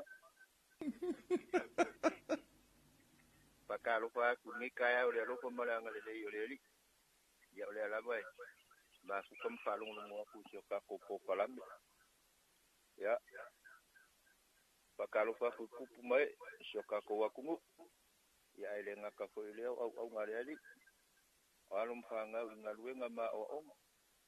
Ele ngaka fo ile o uso mo fanga wo lo yuka ile. Le wa makua. Awa fo ngalue ngol lawel ile. Ele ngaka fo ile kai lungore basa. Fia lava se aku wasa oro fa fonga mai ai alo ma fa nga usi ka ko ku usai ngo manguia anga le le ku ro ko so fu mo lo ko wola pui mo ki lo ko wola wa fo fa ki ngo fo yo kofi mo ki disu e ngo fo yo se le ni awale ki nga e ngo ngu ma ai nga fa pe e ka le si ya me si di fa ka o nga wa bo lu ma fu ka ma fa so fo mar ka ma ka yo mo ya wa fo le fongo ingo ni yas ya le ya se me oi ai a pai lava o ngai ile kai nga uma pusa sukala kinga nga sa maleri nga mai kai lai o ya awale le va me vove a fa sol mali ya o ku kisimasi o ngai fa sol lo le mo masukala ai ka ko nga se sukala ki ma se lo le angai ko inga lai o ko fo isa ba ya o fa karo fa fungar ngi kai ko fit ya la ko isa kai mi ole fa pe nga au fa nga poko le au wa ali il officer ngi yas ya nga le le ku lo ko fa so ma lo ko la fu fonga fi ya wa fonga ingo si ko ko ku ya o fa karo fa ngar ngi kai o se ka wa sa ya fo ile le fili foi marki apolo nga o sofa i mai lava nga po le komu va veao ngi ko afoma ya malo fa mo malo mo le fantano fa me se fa manu yanga mo le ni yaso ya o le pe fo ya o lo mauta wa o le lo fong fi ya se vai malu na ya vi ya le tu o se ma o foi vai ya le na o ka mo mai o ma le ali o le la lo langi le la lo langi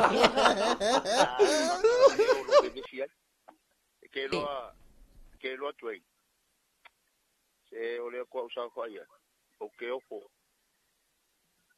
le kanga sau wa ngi a ko ro ngukuma kar ko lu ba o fa ro ngoku so le o le ka a ku ya wa kiti kanga mai o nga ya mang yo Talofa ya ma usupolo la ya ma se o kali se kausu ya ole uma le nga mawo me ola abele ku kongore pa langa sango ngoi fafu ya yo sango ngo sala ngo la balo pa ngo mo lo le fi o ke o for ngi kanga o la ba ku si me ola i kongolo nga ele mo lo nga lo fongo ya o sa kia ko kanga ka o sa kanga kikipi le mai le meo ya pa wale nga ya ke au ka yo le ko mo nga ya meo ya la wa abelo kongol pa ya a oele nga payel nga luenga le famangwia le kuwa ya kioi famangwia le kuwa ya kioi ya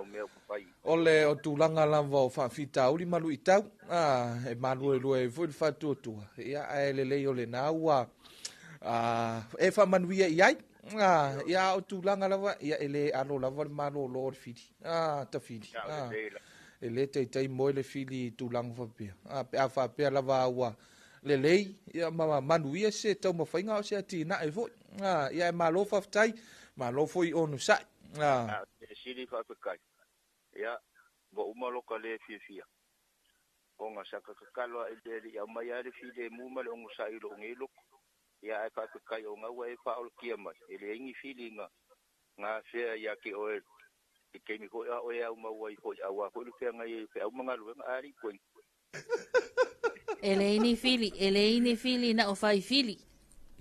Ole mea ngai fia sa un fia fa malama eleini fili. Kusala ele se fili kas nga o fai fili. Nga mo meo fili kokolo Fili kokolo o fili karianga o fili lua o Ya. O ka ko ye ole akalava male popongo fia ya ma ko isi avenga pe ole mea nga waka pa so ko ia wala ngonga lava loko fia o uma foi loko fango ngo le wa ma wa ku ia nga lava e maria mamalu le dua faasoa ia ele ngaka ko le dua soi ngi vai ngol kaya ai ka ko ma fu Ya, malo faftai tele valau mai mo malo manuel ne yaso. Tatou felo ai pea. ia soi foi ia soifua mana ia sole e ke le ame ia maua mai ai o le au te nofo ma o mafau maua mai se vai lau kenge nga fai fiki a le vo koe maua mai fale a si ulau kenge a le fai fiki usala o le mere kau fai velo o kau ngofo ma o mafo fape sole le la malolo si umare dai e fai a koe eva o ko tuma meso eva o ko ka mai o eva ka makua eva maua mai o fiki sa ola e lo ngala a kongu mai fu ile salva ai pe a kongu o ia le se me na tatal no ai fu ia fotia o ile tala no ai o ia sa ola ka se fai ia la o le vai ngale sa ta u e mo malo ia o le alava e mone lau sau nuanga e le tei malo lo le fili pe a fa pe o mana ia matongo fise atina ia ele fa pe na mo malo o tupu foi le vai e tate la ngona foi male alo foi inicio o le malo le atu no foi ele i lunga upenga te fa ilangi ia me se foi le Facebook ia mo vai ngo pena e pu e mai vai ngo foi pe o tu lo wale ngana na mal ni ta yao wa nga o ia se ma o manga ia pe o kale au fai ia le foi na sau no mai foi mo malo ina yona manu ia le foi mo fai ia il fa le alofa ia a o le ai o te talton o vai nga foi o le fai fa nga o ai anga alu sa o fa pe musu ya mo malo pe ku il fai ko as ko inga fa pe se fa mo le bodi pe ma fai anga o mengia kakalo nga le lo kuanga ia pe fa pe o le nga alu fai kalo ioi ai ala ku la ve mo mo le manga ke wa ku la ve ai mo mo i mangu so nga fai lo na ia nga fai nga le mea ya o le kia nga fai nga se fa mo o le mea o le ka kiro ia ma mea fai nga le fa mala mai ka nga ko lo fai ma ko nga mea fai nga le ki nga fai ku ele ngia nga mangu ya ma so nga fai ko i fola ia o mangu isi ka nga pa pe o mo ale ese umangu ia fa ngoia ala pe fa causa umangu ia mo malo wa le nei fa tatu por calamele no fa tala no ai la vede de manuia ai fa so maufa ele mai so kai no foi de se fulu e kala le ari ki pe ko se uma lo fa ske po lo fa le o vo ngalele kelinga koma ir ko in kalo akua inga alu ko nga fai ka amu mangioka u mala wa tau sami le u mala mo ai lai fiki de menga o yo fiki o que ai sa o pekelo ele ki o wa ya ku yo maka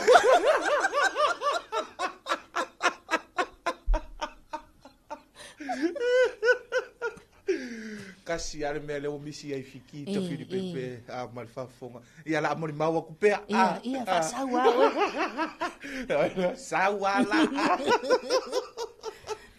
bon me awalo fia o wa kasi le tu la va vita to ava bela le to es full minute le valua tato ko es full minute ke la le fitu o me la le misia mon me le umango ka saungi ku sa wai mo ya so a jor fun tanga le sa wai sa la kai au umanga lo kala I fo pe o kale ongo kala wa fiku nga ku sa le masangi ala kala ka nga o kale ongo kala ka saungi ro umango ka saungi ku sa kala lo fai ko ai fa filo ai pula pula ku sa ola ngai kengi mangai kamo voi de le o ko ke ule fa kan malo ma ke fo la asa o kwa la ai le mere fai el malur kaya me muanga le misia mo me le ala breakfast ai me nga o scrambled egg mo me nga o bacon and egg o me nga scrambled egg ngal aula kapi ai oi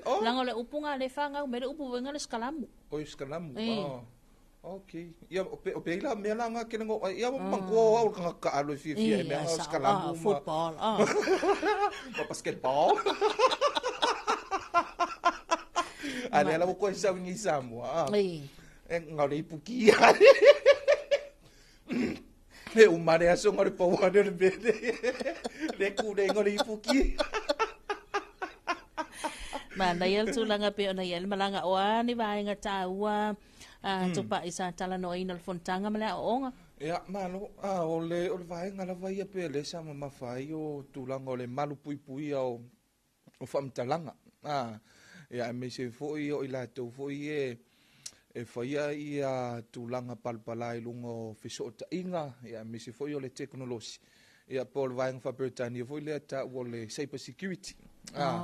Vainga ole malu pui o famtalanga i lungo le teknolosi.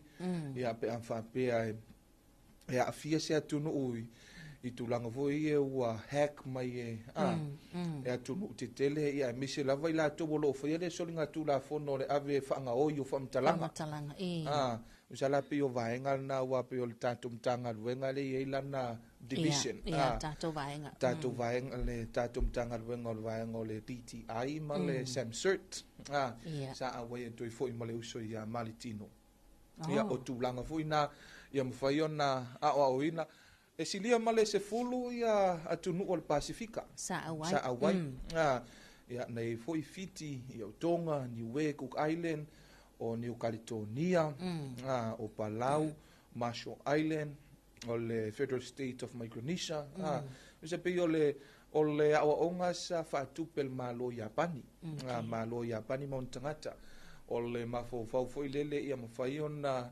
whaupenga ina i tangata o le Pasifika e tali atu ai whaafita auli le o le ave whaanga oi o whamtalanga i lunga o penga tu whailangi ia ua te lea i foi le i loa foi ia me se foi o le sila fia wale tātou foi ngā ruenga ma le tātou mtanga ruenga o lo tong whai o le vaenga pito sili na fia i le malo i Japani o le mantua e le imamau atu nei le tātou mtanga ruenga le na launch i le tātou talavou saipa le ana faina i le papa i ngala i le university le alana whaamatala i foi ia le whaamoemoea o le manulauti foi o lea polo keti tam failea o le awa o ino tupulanga ia ana sauno foi le sunga ia malitino ia o lea foi e tāpena le si awa onga mo itu malonti tasi o le fifianga lana sa i le inai tangata Japani ia pole mtanga le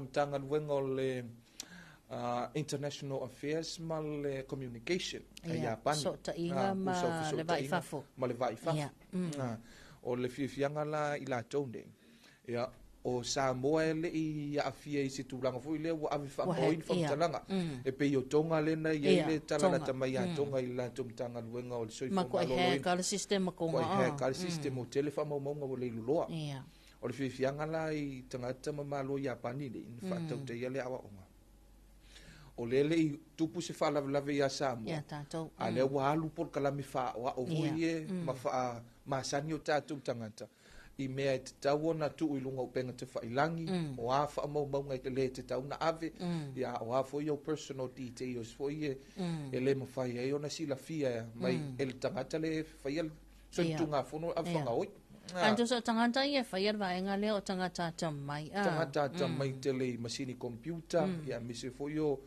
i la tau i te le sila fia a mise la wala tau e tau whavalea ko scams le tele ia tulo wani taia le ia ina i o tātou tinam te mama tu e vai tulo ai se famtalang foi le logo e malo i le lima afe le lima afe ka la le Amerika fai mai e mga mia lo bank statement o lau card o me o famamonga fa penala e le mafai ona e ave kanga o le fesiri mua e kongo e fesiri fa pe fianga kamo wale 5 milion Amerika le o se pe o vaenga na e tau ona sila fia foi nei o tātou tangata ia pe fa fianga mo le 5 selau Amerika le milionga pe fa fia foi ngai loer kanga kale ai man to a wala o marka kale fe mai o le sa faile sei o la wingoa le sa ave kongul sei ia ai kere lo le mazang ai ka kere i do ai ka kere kala mo fa pe o kere foi se me ave kongul sei o vaenga na pe sa mamafa i te le ia le o onga le ni ia ma au wala voi e pui ai foi lo tato wa tunu ia ma ua ia foi so tanga ia ma fainga pa anga o ma fai ona fai fo i male malo ia pan ia pe na ma awai tu ia le fo ia sa to mo fai tu le ia tu mal ta tu watu no va pe ia te tai me le soani a ia pan i nei ona fisili mai pe fa pe fele tau Samoa ia fam tala tu fo ina Samoa te pe fo ia fiti ia ai fa mai o lo fu ai lesi o lo to mo fa lesi o ngal tau sang fo ia tatou Samoa i o le finau ai mele o fe ko lo o atu Samoa o atu Samoa wa fai foi ona tala tu e Samoa ni si vaenga awa nei tama i mela iti ana le a fie tele ne o tatou tangata ia ele pe o le mta upotonga le na a fie tele ia la o ma le fanonga Samoa e to so mai nei ia tali malo Samoa i se a o le lumana aunga la e pe ole mato aunga vo isa fai ele vai asa vo ele antona yatu le asa ta ia le sunga afina ia maronaro a fionga ya vui ma le la to vaenga ia o me la fa pe ia o kailo ai ia me vo ka ko ya aunga winga le ole update o le upgrade o le upskill ia o vaenga vui e pio le capacity ma pe na ona whanau tele ai are ma fau ia marsira fia mali lo foi tu langan ngarwang ia waim fai ngo fie foi e kamala pe fai mai e ke kalango le lunga le ka ko le ki o ma ka alo me kamala e lunga le computer male ma hack mai e talo fai e ile se so o ki ai ai fai ngi ko sa lo ke lo ke ale meus au ke ro ai ko le e ka alo mal ka ngakal ka komeus o sorry maka ukia ada lo ma tu ile sunga ya vai moana se malo ta malu ya la sunga tu pa i fa ta va tu lo li le pai mulianga ma se nani le pai ma lo so i forma lange ma ya o lo ma to ka bless ata lo va to i fo ia ile sunga ya la fa mai ia Paulo Ioane tele so ma to bai ma lo fa ia ata lo vato ile fionga ya tau ili muli anga tele Julio Fotanga good morning ma hutatu sini Australia manuela wasinga ne yaso ya mai se vo ile fionga lupe matasila le sa mai fair ma lol so ifu good morning ma tango fia lua fa soa ma wai fo sina ata alo fatu mai howe ki au kilani mana ya io e fa talo fa tole malo le atunu ele ngati samonei au atunu mau e o long foi ma futa mai le tato por clame le tato no le tu le valu e ao le fa fonga mai le tato watu no le toi fa se lo vino tato talofo me le vai ngo talofo me vai fanua e ai le tu le valu toi fa wa foi le tato por clame le fa so le ni vai ngo le tai ao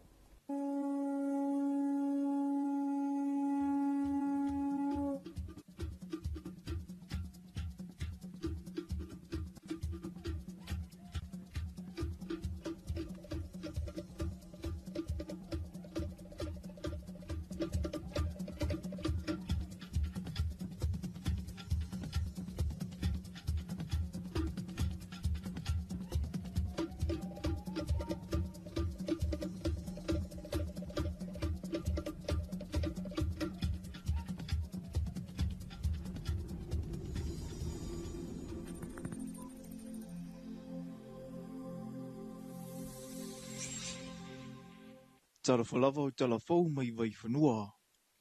I talatumua, e le tasi singa solo whaata ua le maasina le nei whaatinunga, e te atu iai mo se soifuanga malolo ina i le atinu a o tapisa ai pura kalame whaalau iloa, i awala e le ai atu ai le ngasinga sirka nesa, i so se itua inga, ua atofa fo i le vai aso a tole nei e una ia i le pui o so se tasi mai le afia i le ngasinga se, o le mafau.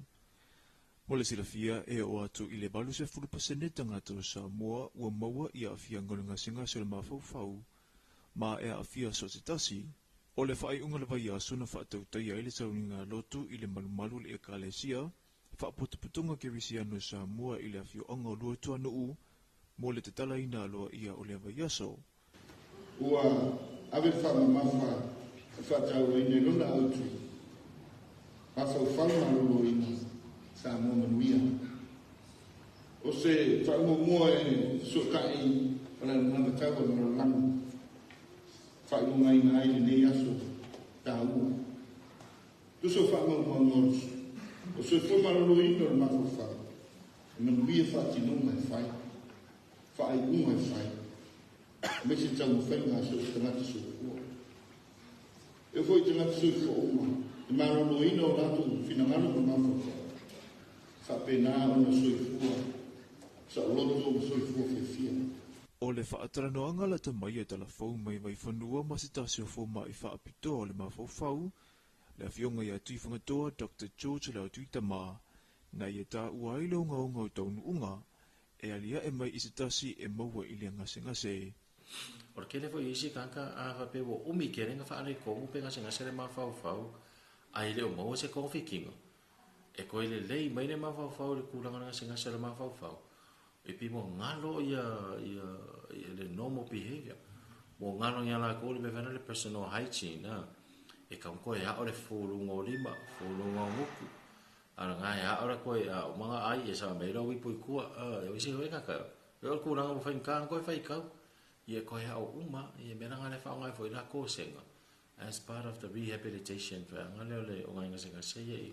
O le te leo mafua anga e peo ne tā ua e tui whangatoa e au fia i le tango fia o le te paa, awa ma losi, whala au whaasaina ma le te leo vaenga e mamafa i le mafufau. O le aia i purakala me whaalau iloa i malai whaatu le asolua le vai aso nei, mo le whaamui mue, ma o le sauninga i le whaai unga le vai aso taruai, na a wai atuai suira ka peneta e mo li mawina. Na whaai wina i le malumalu le ekalesia whaapotaputunga ke Risiano Samoa ia pia, sa le vai aso whaia unga, i le sauninga lotu e mumuli ai le whaawetai a whaia unga umai Samoa, i le atua ona o le taitaitama, a walo le au whainga adwinga e ta pueanga wa amatamai, e whaatamau a inga ina i o tātou tangata, o se awanoa e toi tau manatu ai ilo i tau le savalinga whaia unga, e amatamai a ila tau na mua i malae i le angadwinga, e le ngata i le nā ai o le manatua foi o le atulasi o vai ngata tele ua ausia e lea whaifaiva, e meise i le tūmati o Samoa malona tina e, ono ta mai na maua mai i tutono le potua o ngā, i le whaatua whala i ngā le whaia o ngā. Whaia o ngāe, o le nei aso, e le moni vi inga o le ngā luenga. A o le whaamanatu, whaamaoni, a o tau, taulanga. O se taimi, tā tōtito e te whā i tua, i le telo i tū la whaalo le ngā luenga, o le telo tapenanga a wale au ina o whanau, i le aso ma le aso, ma le tele lawa o tau taulanga o foina, lilo atu a walo o tau wala awina, e na o tau e si la fia mai loa. Tā tō te whaamanatu ai le nei aso, o se aso e le ngalo. I le ngalo ai la o tau whaafai la o tau ao, la o tau ngā luenga whaamanuia mo whanau ina ia ola manuia. O le taimile nei o le ofenga i pēa le mtanga ruenga wa unga manga nu umalelo i tau o le ngā whatia, e leo whaia unga o ne tali atu i le toa te leo whanau. Ua mo mia la lato whisoswani, ai e wi i lea o lo o whaamue pēa i tupulanga, ai meso i la tō lo o ia o unga, ina ia whisoswani e fo ia le whaafita uli. E to tele i la tō na awai e au fia i masuira ka peneta, na o la tō moli mawina le patipatia o le sao o whaia unga i le atunu u, i le sauninga lotu whaapito na whaia i le awhia whirasa pati o le vai aso watu na i. O le kolisia Chanel le ua ave maurua ia unga i tumua nei, e awai i le poloketi a le tō manga mo i puapuanga tia, e te e atua i le whaunga ino whala au whaasa ina, ai whaata ua le soifua malolo ino le mawhauwhau. O le polokala mene nei e pei o ta ua i le pepo whaamtalanga mai le whaala potoputonga, o loo whaatupe ina le malo kanata, i ana whesosoni tau tupe mua whaama i te e whaia i te tonu lava o Samoa, na awaisui mai le lau mua Chanel i whaatara noanga, ma whetuwha inga i awale mawhaiai o na fo ia lea whaafitauli, ma tau mawhaiai e au ili ni metutia, e mauti noa ai le whaatawa ina o le soifua malolo ina le mawhauwhau. Ua whawhitaia le lau mua Chanel ai le ngata i leo le malo kanata, e le awhionga le presidente le tau manga ia sili niu lina jeng, ona o le tu atu o le tau au e langolango i le poloketi. O le a whaawau I vai aso lumana I le nei wha ama ite I nisi oa o ngai Samoa. Talafona mo le nei vai ngole aso manui telefo fuanga o whianga I balea tunu u.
Talofa lava.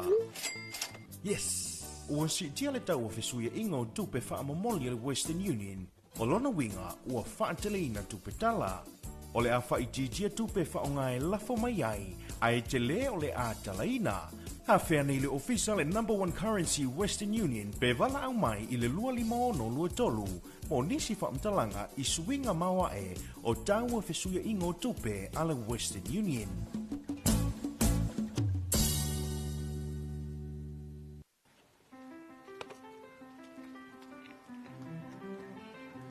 Talofa o lo ingoa Andrea Vena Sileafi. E matautia le whamai o le whiwa pona iwi. E mawhai fo o na tātou ngā lue whātasi. E tā ofi le pipisi o le whiwa pona iwi. O te whesosoane pui pui le nei whamai.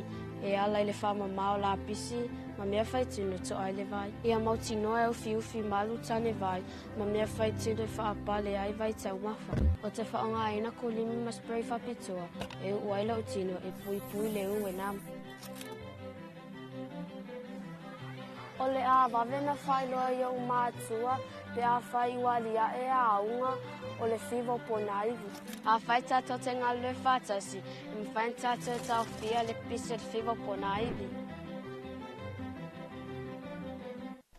Taumura watine vaenga le tai ao lea ua se fulu ma le 5 minute leo te inei le itu la e valu ia o le na ua whaafonga le toi whaasalamanatu ia o tātou talafau le nei tai ao e ha mai le sunga matau aina isa ako e mai zo ni se tātou whaasalango whaalauiloa ia tulanga lawa pui pui ngo i tātou mai le whaamai o le whiwa pona iwi antopai.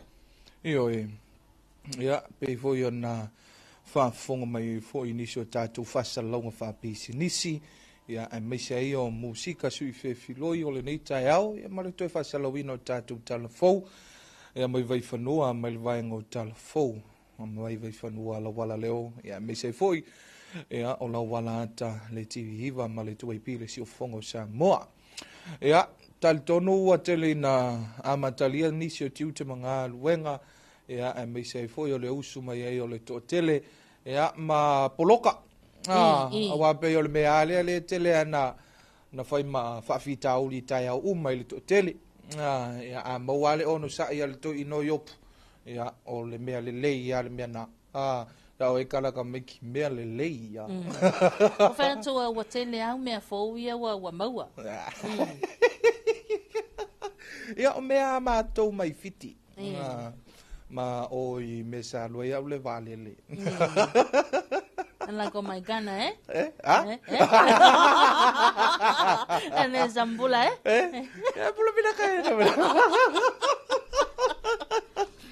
Olena usuia na file un lo fontanga pan mene i lona pai inga se fun mar vanu ia ese foi le matau tu foi ia mar mata me foi ia nafi il tu lango foi o le san fai mai o te tai o le tato wa tunu ina wa mai ale fai nga filinga Samoa i le masina o kuso le o sa fai mai tato te tai le na tato filfilia ia le voi lau wa se ele va au Samoa ia le tulanga voi lele wa pe o nisi au fafita uli le na tatou matau ia tatou tilo i foi ia le tulanga wa tau uti le faso au le tatou tunu mana ia na fia tupai le na folasi ai le fai tonga lona lua le tal fatau o le tupe lua lima lua ono ia pe o vaenga ia le sa tilo ia nei o tatou taitai ia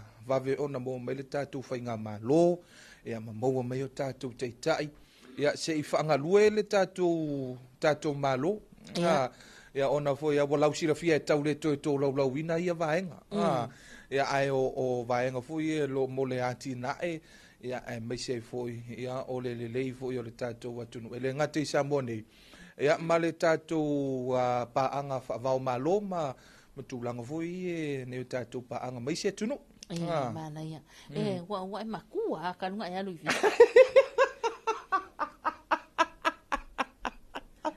Sa o walo nei kiki. E oi. Sa e aro lai kiki o makua o ke loa lo kalangoa. O kalangoa fa fai pule.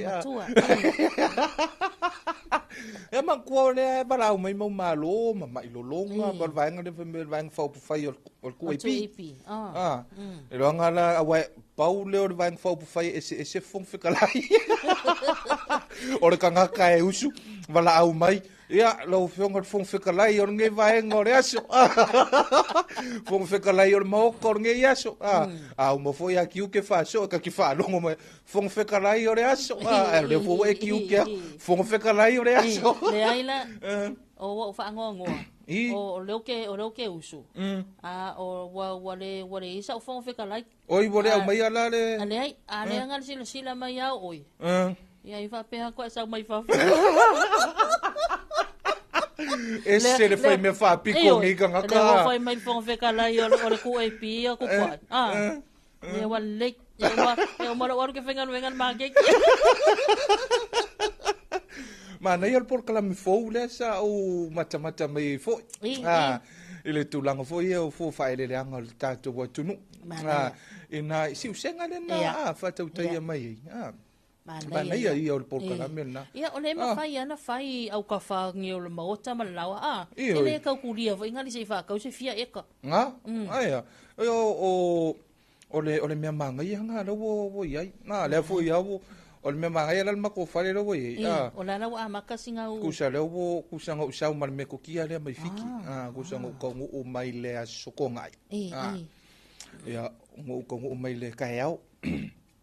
Fia fifoloa. Fai mea al mako whare vai o ikaia. O mafu fo mako whare o le ngāru Amerika li e maluru. Fai kule o fiki e pei au Samoa. E vela reau e maluru po. O fai kuse o me koko aku kako me. O langa popo le asilo matua masto ina kia wa kaia langa le ilonga ka o i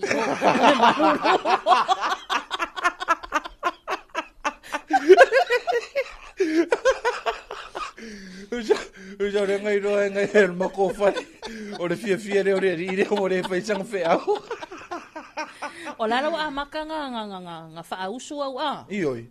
Leo o mga nga si i ka pisi. O wanga o wanu. Turo. Ngo wanu.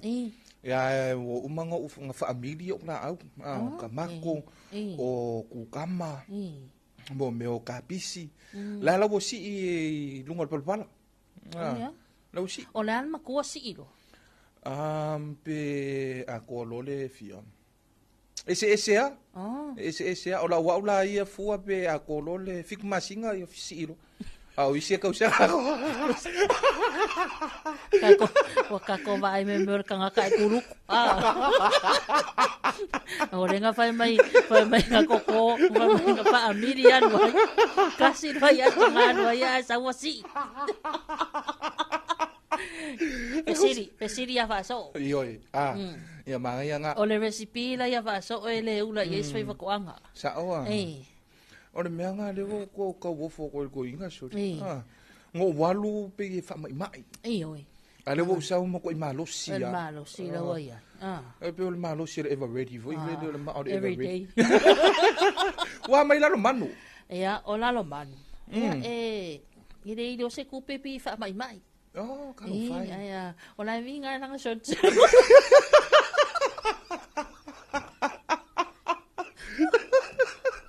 Wa Talofa ia lalo manu. Isi o uso. Isi o uso lalo manu. Ele fai ngofie foi langa ia nga duenga. E Paulo ka nga kai kuenga moe e va ngala. Nga whae loa mai wha sea lalo manu. Mai, kere fie la wali ia nga malanga. Wa to ese a mai. O isi malanga e vili mai kia le moli ma wale biki mai. Le wo i fiki a wale manga o le whamai o ala ua. O whaku ia, se i koe fo i mai pona le mokup. Alanga ia ma fu anga wale ngo le bilia. Aisa. Lango fiki la ka mai. Usa lango o walua malo o mokingo ke koe vave fo i mai. O ina alu whae e on mana vale. Anga o ai nei o mātua e moli. O ia, o ina whakaria o. Shit. Lang o le mea ngā lai ma salo le lo mangu. O le mea ngā lai fia mangingo le lo mangu. Se nanga on mako fale vo ya lenga ko pikiem fa kali kwa. Ia mamangingo. Io lama manu awa ke pore. Ka felo ai se ke mele aso ngai. Kala ko ingo vepe aku ko ia e fai a pea. E fai a pea. Ia umaronga nga ave la fore ka kalenga kadi mai. Ia sau fa sanga I folo el kapo ingo foi ne. Ia e fai a pea. Maro kapo inga fai a pea. E fai a pea al fa kali. Talofa tupa in malo le tunu ule mafuta me tunu mau. Fa talofa inisio le malo le tunu. E on lo o fai ona mafuta mai tato programa e tunu mau. E o fia lava me lo e mafuta mai ai. Good morning, good afternoon, good night. Wow. Me umanga. Awa man ko ese ka ko kai mi. Ava peo le ki ngai ngi usila good morning. Le si vaengo Australia good night. O fea la Australia le o mo. Pia o le vaenga I le itu si foi sai. O ka mala mala mala.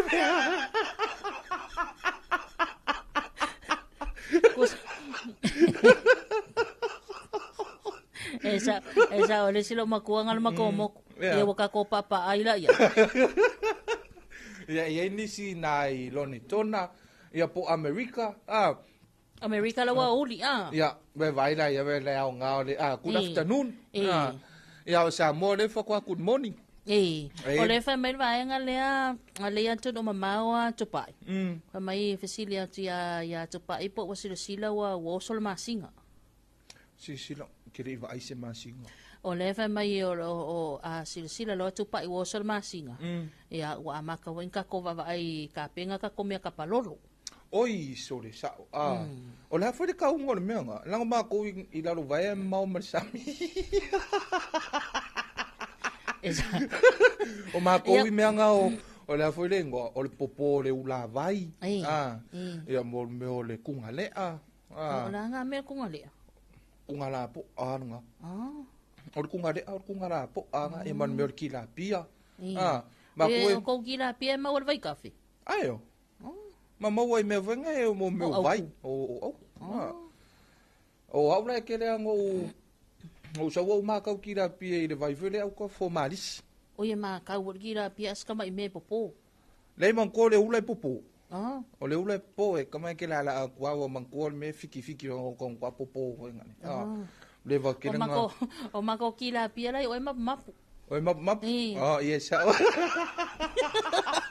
Maka uki ala hiki la pia me ya ko wa. Kai ya. Me nga fa ko ke fisi dia fa so. Ya nga fa so ora foi de ngol lo we de. Ele alu kai sami. Le ai langa foi me nga ke ro sau ka. Ala nga o me umanga ngai pingi o I savai. O yo savai. No savai. Me nga le fai ma ulivi. O va nga le tanga palolo. Sa masina ne yo palolo. Ia. Ora vai mai ele official vai tau pelo aso se fulu dua ya pole. Aso se fulu lima ya ngai fu or kanga mo or e asimo mo. E alu ele asinga mo. Ka ko ia kala vo ngani. Or ka ko masal sale. Wala o vai ele masinga tupa. Oi vai vai ele masinga. Le vai ele masinga. E la tau to ina mo ona mat tua vai ele masinga mai ia po fiku. O po fiku. No winga la fai kau. Au ke le lo po fia ngi le masinga. Pe ala le po.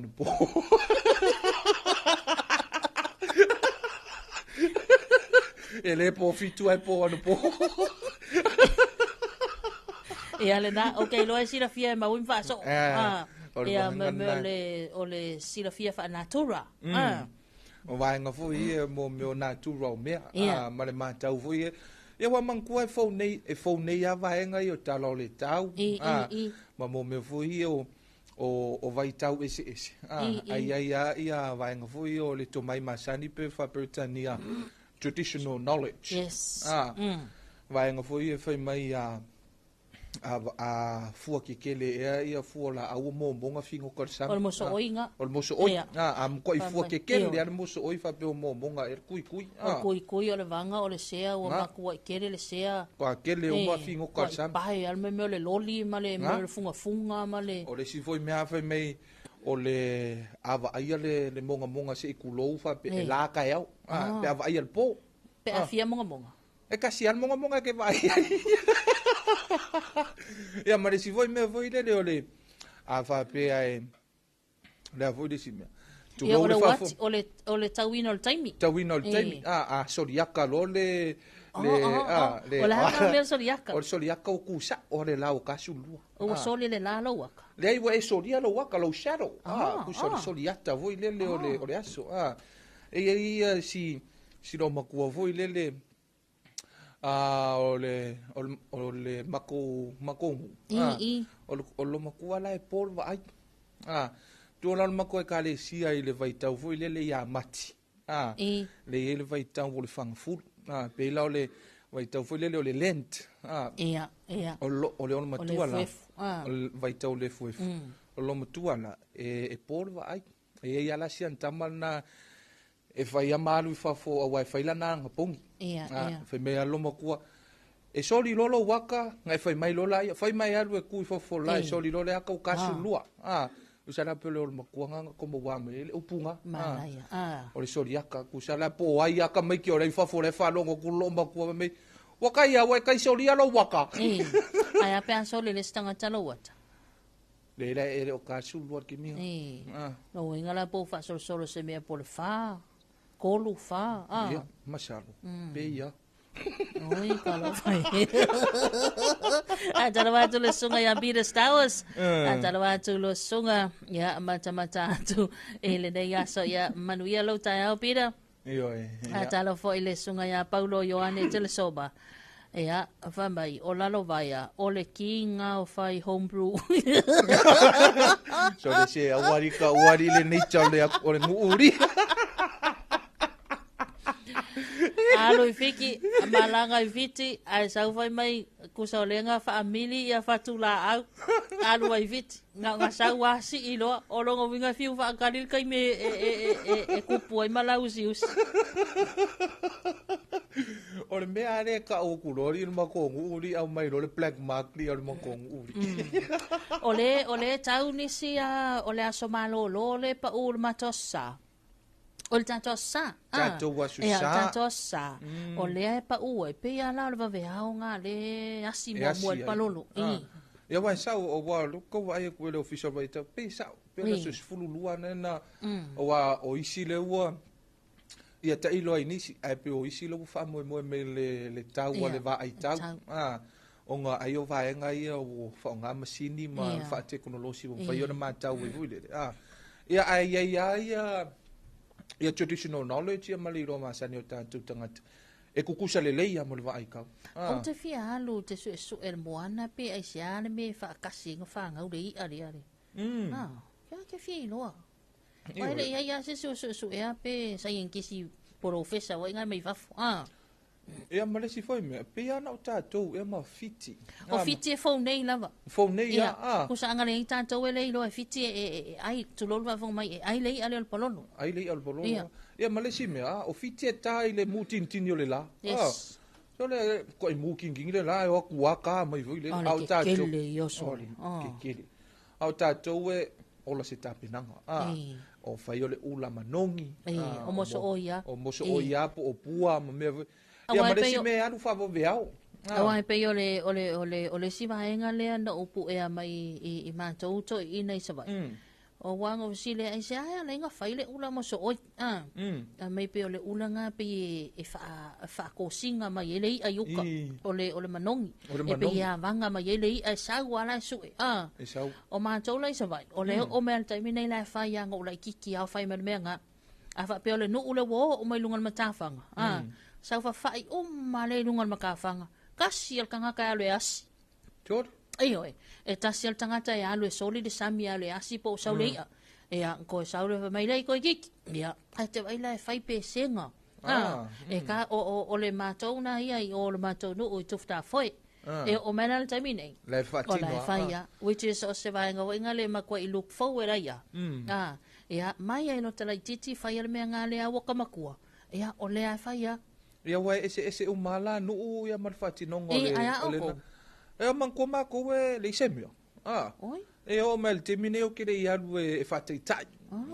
Ia na o vaenga fu i e sa o ka o ngai mo meo tā penanga. Ia. Ia, o a fu i anga e whai ele tanga palolo. Ai au te lei tilo lei, ei mo wale whaatino. Le ala mana ia fu i la lo ta ua vaenga le kasi ka ngaka e alu e asi malu sol. Ia i polo vaenga whaenga le awal whaafefea le ia. Ia wa ka whaalonga koe inga wa mai sau se kama. Ia, alo e asi, ia, saulo tanga we e kau filosofia kui se mai, malolo.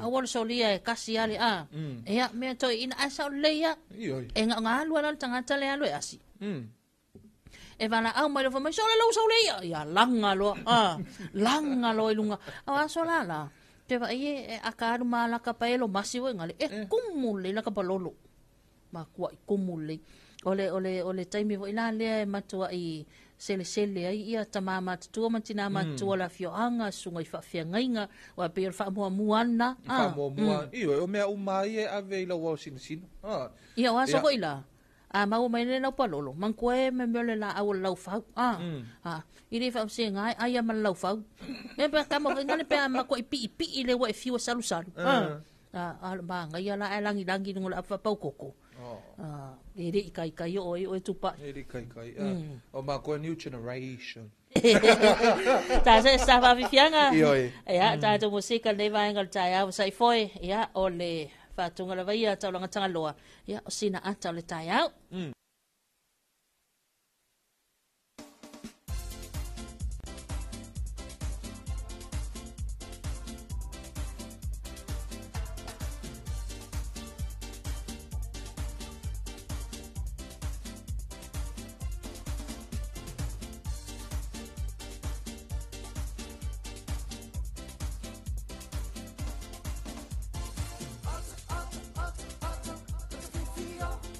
Por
Tamela wantine vaenga o le taiao ia o lea ua toi lua se fulu ma le tasi minuta le ton talea ia o le itu la e iwa faisi tele vave fo le alo le vaile watila tauia ia o lea ua la tala iwa mana toi nisi ia lea ua amata ngā luenga ma le to tele ia e amata le tala iwa pe le tele matanga luenga ma ofisa le malo ia o le anga mailunga la tele nisi ia o nisi vo ina ua talil malu o taiao te tono falfenga luenga atapai ia o le vaenga tāu ala valina fai o le malu o le taiao ia a whapeo foi o le nasa vevesi ia ma le tūlanga foi lele o le tapena ina o le whanau ia ma le momoli ina I whale a onga ia ai lele ia le tapena mai o le sanwisi ia po se malu o le taiao sau e ai I le ofisa fai se tau maftanga I le ofisa po le ase vaenga whapena mana ia kei loa lau saunga ngei saua ia lava penga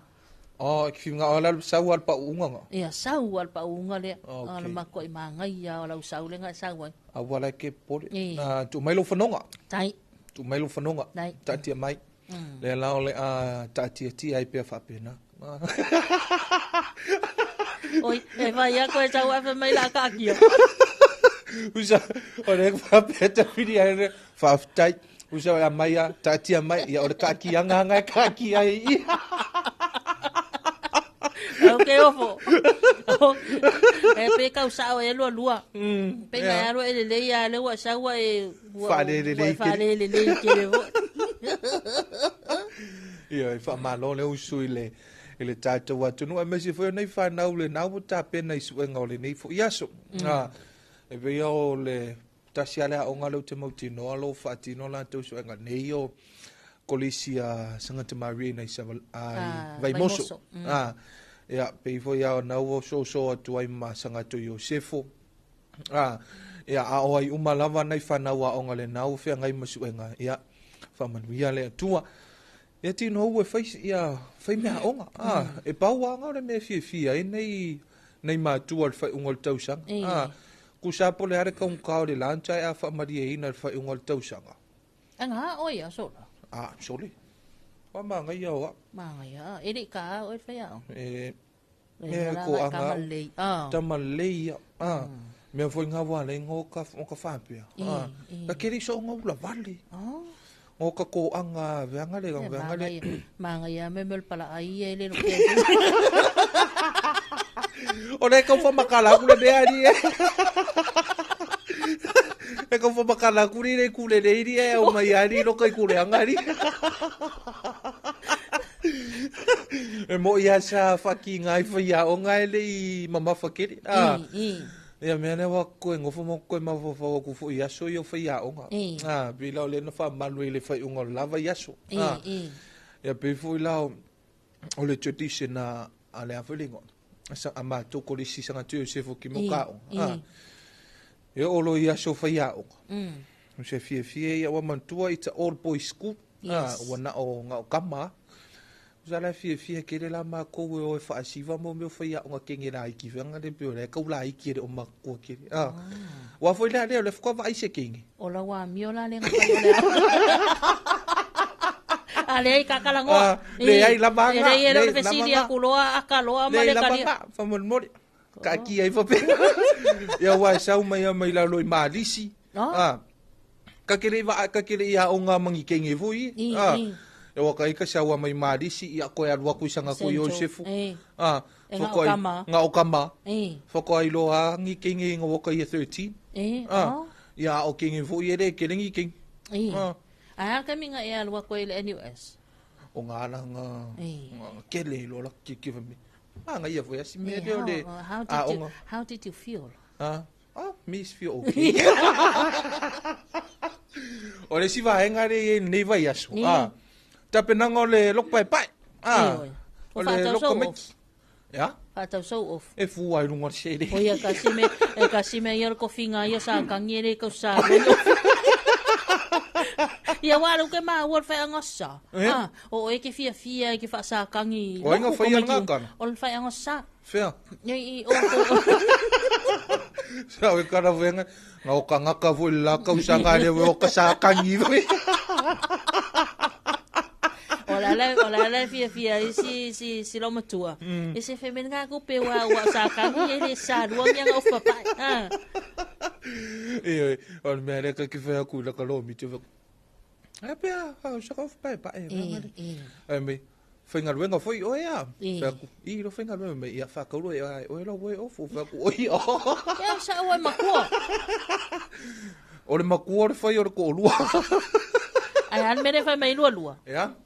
Ese karanga fe me lua. Oh, no venga lo pelo lua la con. E fa malo la volta to tu no ni sia va nga tanto te tal yema. Tanto tal no ai fo. Wa ma tauna fa tino finga fa tango ne ni sia ma tu na ma wa lo tongi se le ni lava ya so to na ya tu ya fa te alo Ya wa le pe mai tau atu. Ya o le wa ma tana va ia fale kapoleni il malai fatu. Lo na winga tele lopo tai ha pola stofile a matai foi ia le one stop shop na Ya wa o le sina va enga pe yo. O le sile ma sa ni vo ya tato o tu ya ele fa pe o tanga tau. O le fia vai tu te mulmuti. E mau ese fa mai se o akula so mulmuli wa mau pa u. O ila no ka wo lo. Ya sa o. Ya wa ka kere I do ai ka ikai. Ka kere I do ai ka ikai nga mea ma ko inga. Ya la na ele silafia. O lo le alu e fa tau o foto maiti. Okay. Al menga ye o ngare ku wa ku pe ia I fa finge ia nga o ale fa ka o ka mai ai alu fa ma sani ai o ma na ia la ngono le u o le limo o lo wa tamaiti ia ma lua o fa tau of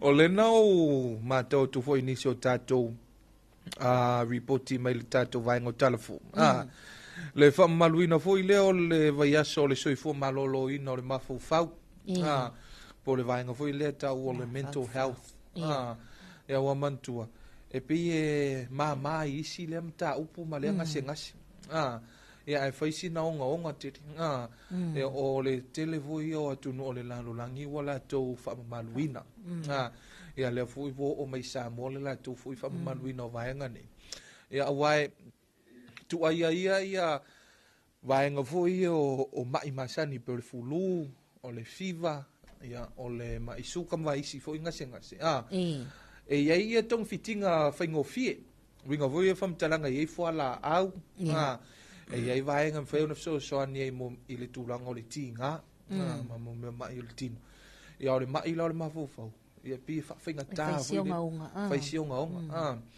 e tele ai na ia fa ila ma se fa te inga o tupulanga o le tele o le afianga o le soifo malolo ina o le mafufa e o mai fo pule soifo tu low le nei tai au o fiu fo le te tali ia le tinga o le mafufa te ia le wa fa ye le sila sanga le manuia ai sa le tontu ai sa le tontu e pe e fa pe mai si se o le mai o le mafufa we kama imea kama imea ai pa te ile moli maua ia ile afionga ia Dr. Tuitama tu lo tafa o suafa o fa suafa ina Dr. Tuitama ia e ia onga o la to mo fai foi le la to vaenga e tom fai vaenga foi awareness ia ile tulanga le foi so ne male to manga mo poponga tia ia ile vaenga foi le le soifua malolo ina le mafofa ia wa e ta tu tele loa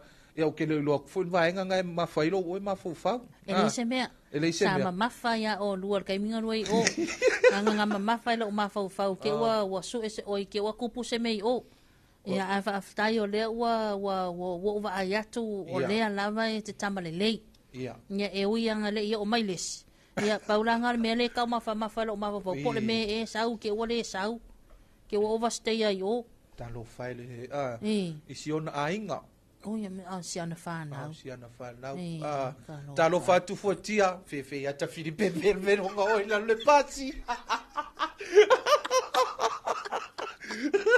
e kara ngor so fu malolo ingor ma fo ai alo fa ya fotia E lei langa pe o lena evesili. Po lana mele mafalo mafau. O lo ke tau fa pe. Sama mafalo mafau. O luar kai mininga luo ai.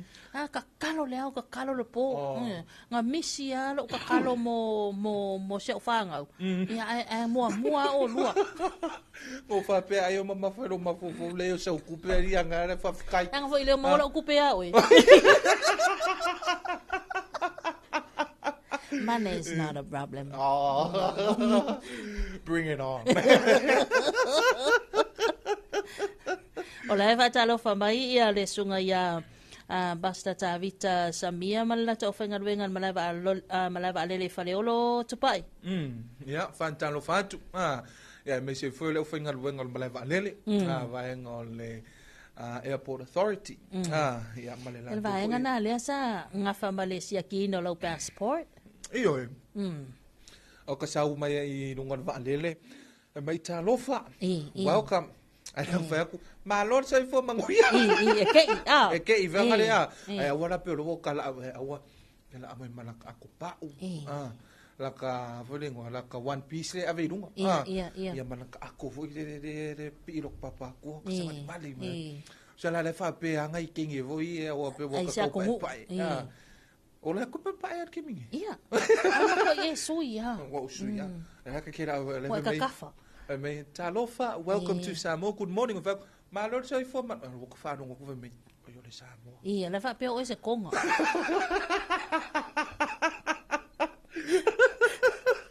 Wo ngalo lang fa me lo vala man me ve wa ki de fa se. Talofa Talofa ngal maleva. Lele. Ia fa Talofa fo inisio tatu pa anga masani pisinisi am company lo tatu fa pa anga pe office wa toanga. Office wa toanga. Faleolo fa toanga me se ia vaonga malala tu vai ngale Esco Motors. Morning vaonga. Morning vaonga se te fio lai te fio ti se double gap. 4-wheel drive ya o se Land Cruiser voi. Ka vale nga e sa ko inga ma fa lo wilo mai. Kulanga la pa uma ko spoki ga kale o chanditai. Iyo. Sorry. Me o Bridgestone ma me nga o milestone. Au venga luenga a mau. Ia a mau. Supermarket a mau ya no. Tele la e papa el fana. Mantua a mau vele na se tasi se o lo foi le fena mo a winga from talanga po yo fa tonga wa so uma. E mo wai foi lo wo vai aku mo wai mo me a fale. Ia. O lava tamai. Seking of four. Ma wai teu funga la awe nga mo fa la me maliu. Fa poiponga. O ie Ie te wai foi falsa. Ia vai ngana asia ai. Tele mano noi foi la tou fa la wilo lo fanga solo ni taimi. Ia ai mai se i nai fa ma toi si senga fo. Fa Talofa toi fo. Ia mai se ia ole malu ole atunu ole nai fa ia la tou marketi na na senga. Lo fa tau fo ia fa la aina ia ma sunga ia maua. Maua le prestene. Ma wale le sunga le prestene ina fuli marketi lo mo fa macho. Ia ma se la tawa ngo sa wai ma le pi. Ale pi inkia. E o mai le sole dei. Ke le lo po i wa ia. O sole. Fio lai. Ke le lo po i la lo bang ma isa ia. Nga lu ma le pi. Fa pe fe la. Lo se pi. Ai nga le lima kala ngo o mai ai. Lima tala. Lima tala. Fio lai. Vaenga na o vaenga la nga pe o le spoil ngi. Le winga foi le la ka fam kalang. E pule ala ko wi la ko ko mi finga rueng. Kamanga afa pe vai so a ko and mo leave afa pe a makai le ka nga kalan polo ka le fiku e pule ala ku pe kala sfulua Nga le winga la kala spoil la ko ma finga la ko fika. Tele au fai atina. E pe I ola I ole le vaenga le anga ia tu ia le sa o le fanga fa solo toi le atu sa fata. Pe ia nga I mai le o I le mageti. Ia ai fa ta wala to fu fa ele le anga ina I lumo le famato. Talofa toi pulenga le famato. Ia ma lo so I fu manuia. Ia talofa fo ia ole fa mai ia e il tato to ole unknown fa mai la tal e mai ole no fanga tata la fainga wenga O whenga le tate. Ia morning and no. Ia whamaloa tu imtanga wenga lava inai le official le tate. Po le building. Le building inai tate. Ia o nai eilu vaenga o le tatou ofisa au tu. Talofa toai foi. Ia le fionga ia le aso. Ia ma le tatou mtanga wenga so ta inga fo mtaranga te kunolosi. O le vaenga o le official lawyer city. Whaasolo mai lalo funga fale lima. O le lima yana ia ile MWT ai ngal wenga tele mati na tele al tatou malo vaenga le tanga wenga puna ofa le natura mal si manga official le vai official le EPC LTC fala po tonga malo se anga fa LTC ia male tele onisium tanga wenga le nai le official tate Tele vave la le wati tu pai ya o le mai tawatu to 5 minute taleiva mai ai lau songol ta fa sol nei tai au ya fa malo le fonga foi malo foi le fa sol ni vaingol tai au te Filipepe ya pe fa pe ia lo fionga fung fikarai so ia wo makua vo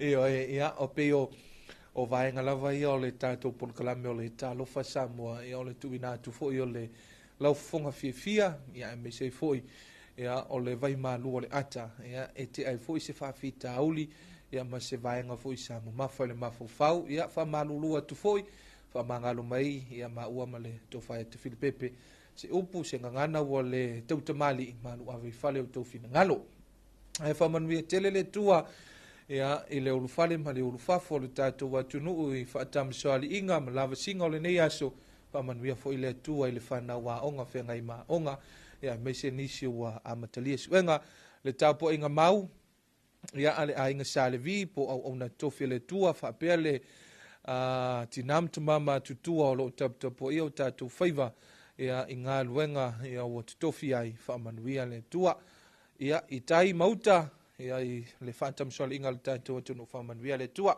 mo se isi faupopoga o le tatou polokalame o le Talofa Samoa ia i le itulae ono i le taeao a taeao pe amomoli atu ai ia loo outou soifua ia ma so matou ola vaivai le alofa ma le agalelei o le atua ia manu teleina feʻau magaluega le tatou atunuu Malo fa lo sunga tupa ya ele ne vaenga le tai hao fa fila infa talo fa to le sunga ya mari le ota alo sio le fa to ma ua tato fa salanga to fa i wiu ya manuia tele tiu te ma faiva ne yaso moli le nganga fa tai tele bulenga ba fa ngal venga company supermarket ya maui seleufi langa long so ba lo sil tato klame talo lava Samoa le dei tai hao ya ta urunga to tato fa fifianga nei ona so toilea ya ma se fa popongo tato tala lipo tia tu sa mai le teo fa va malo New Zealand ele nei taia manuel nei aso to fa se fo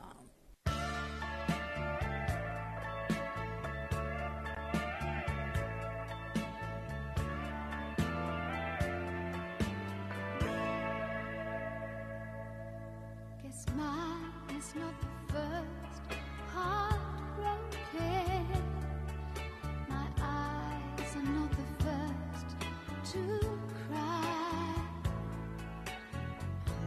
first to know there's just no getting over you.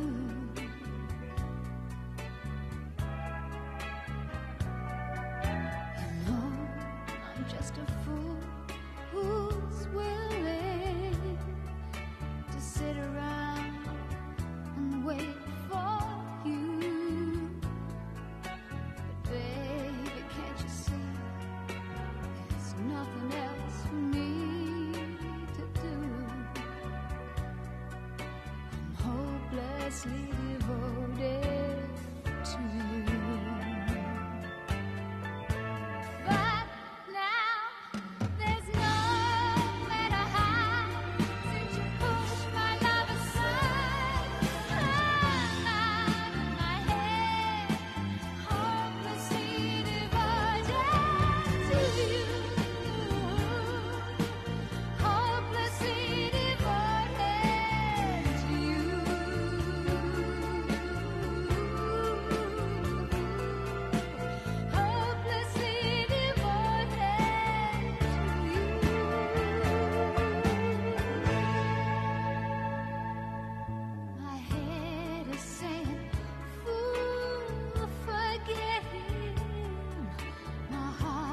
saying, don't let go.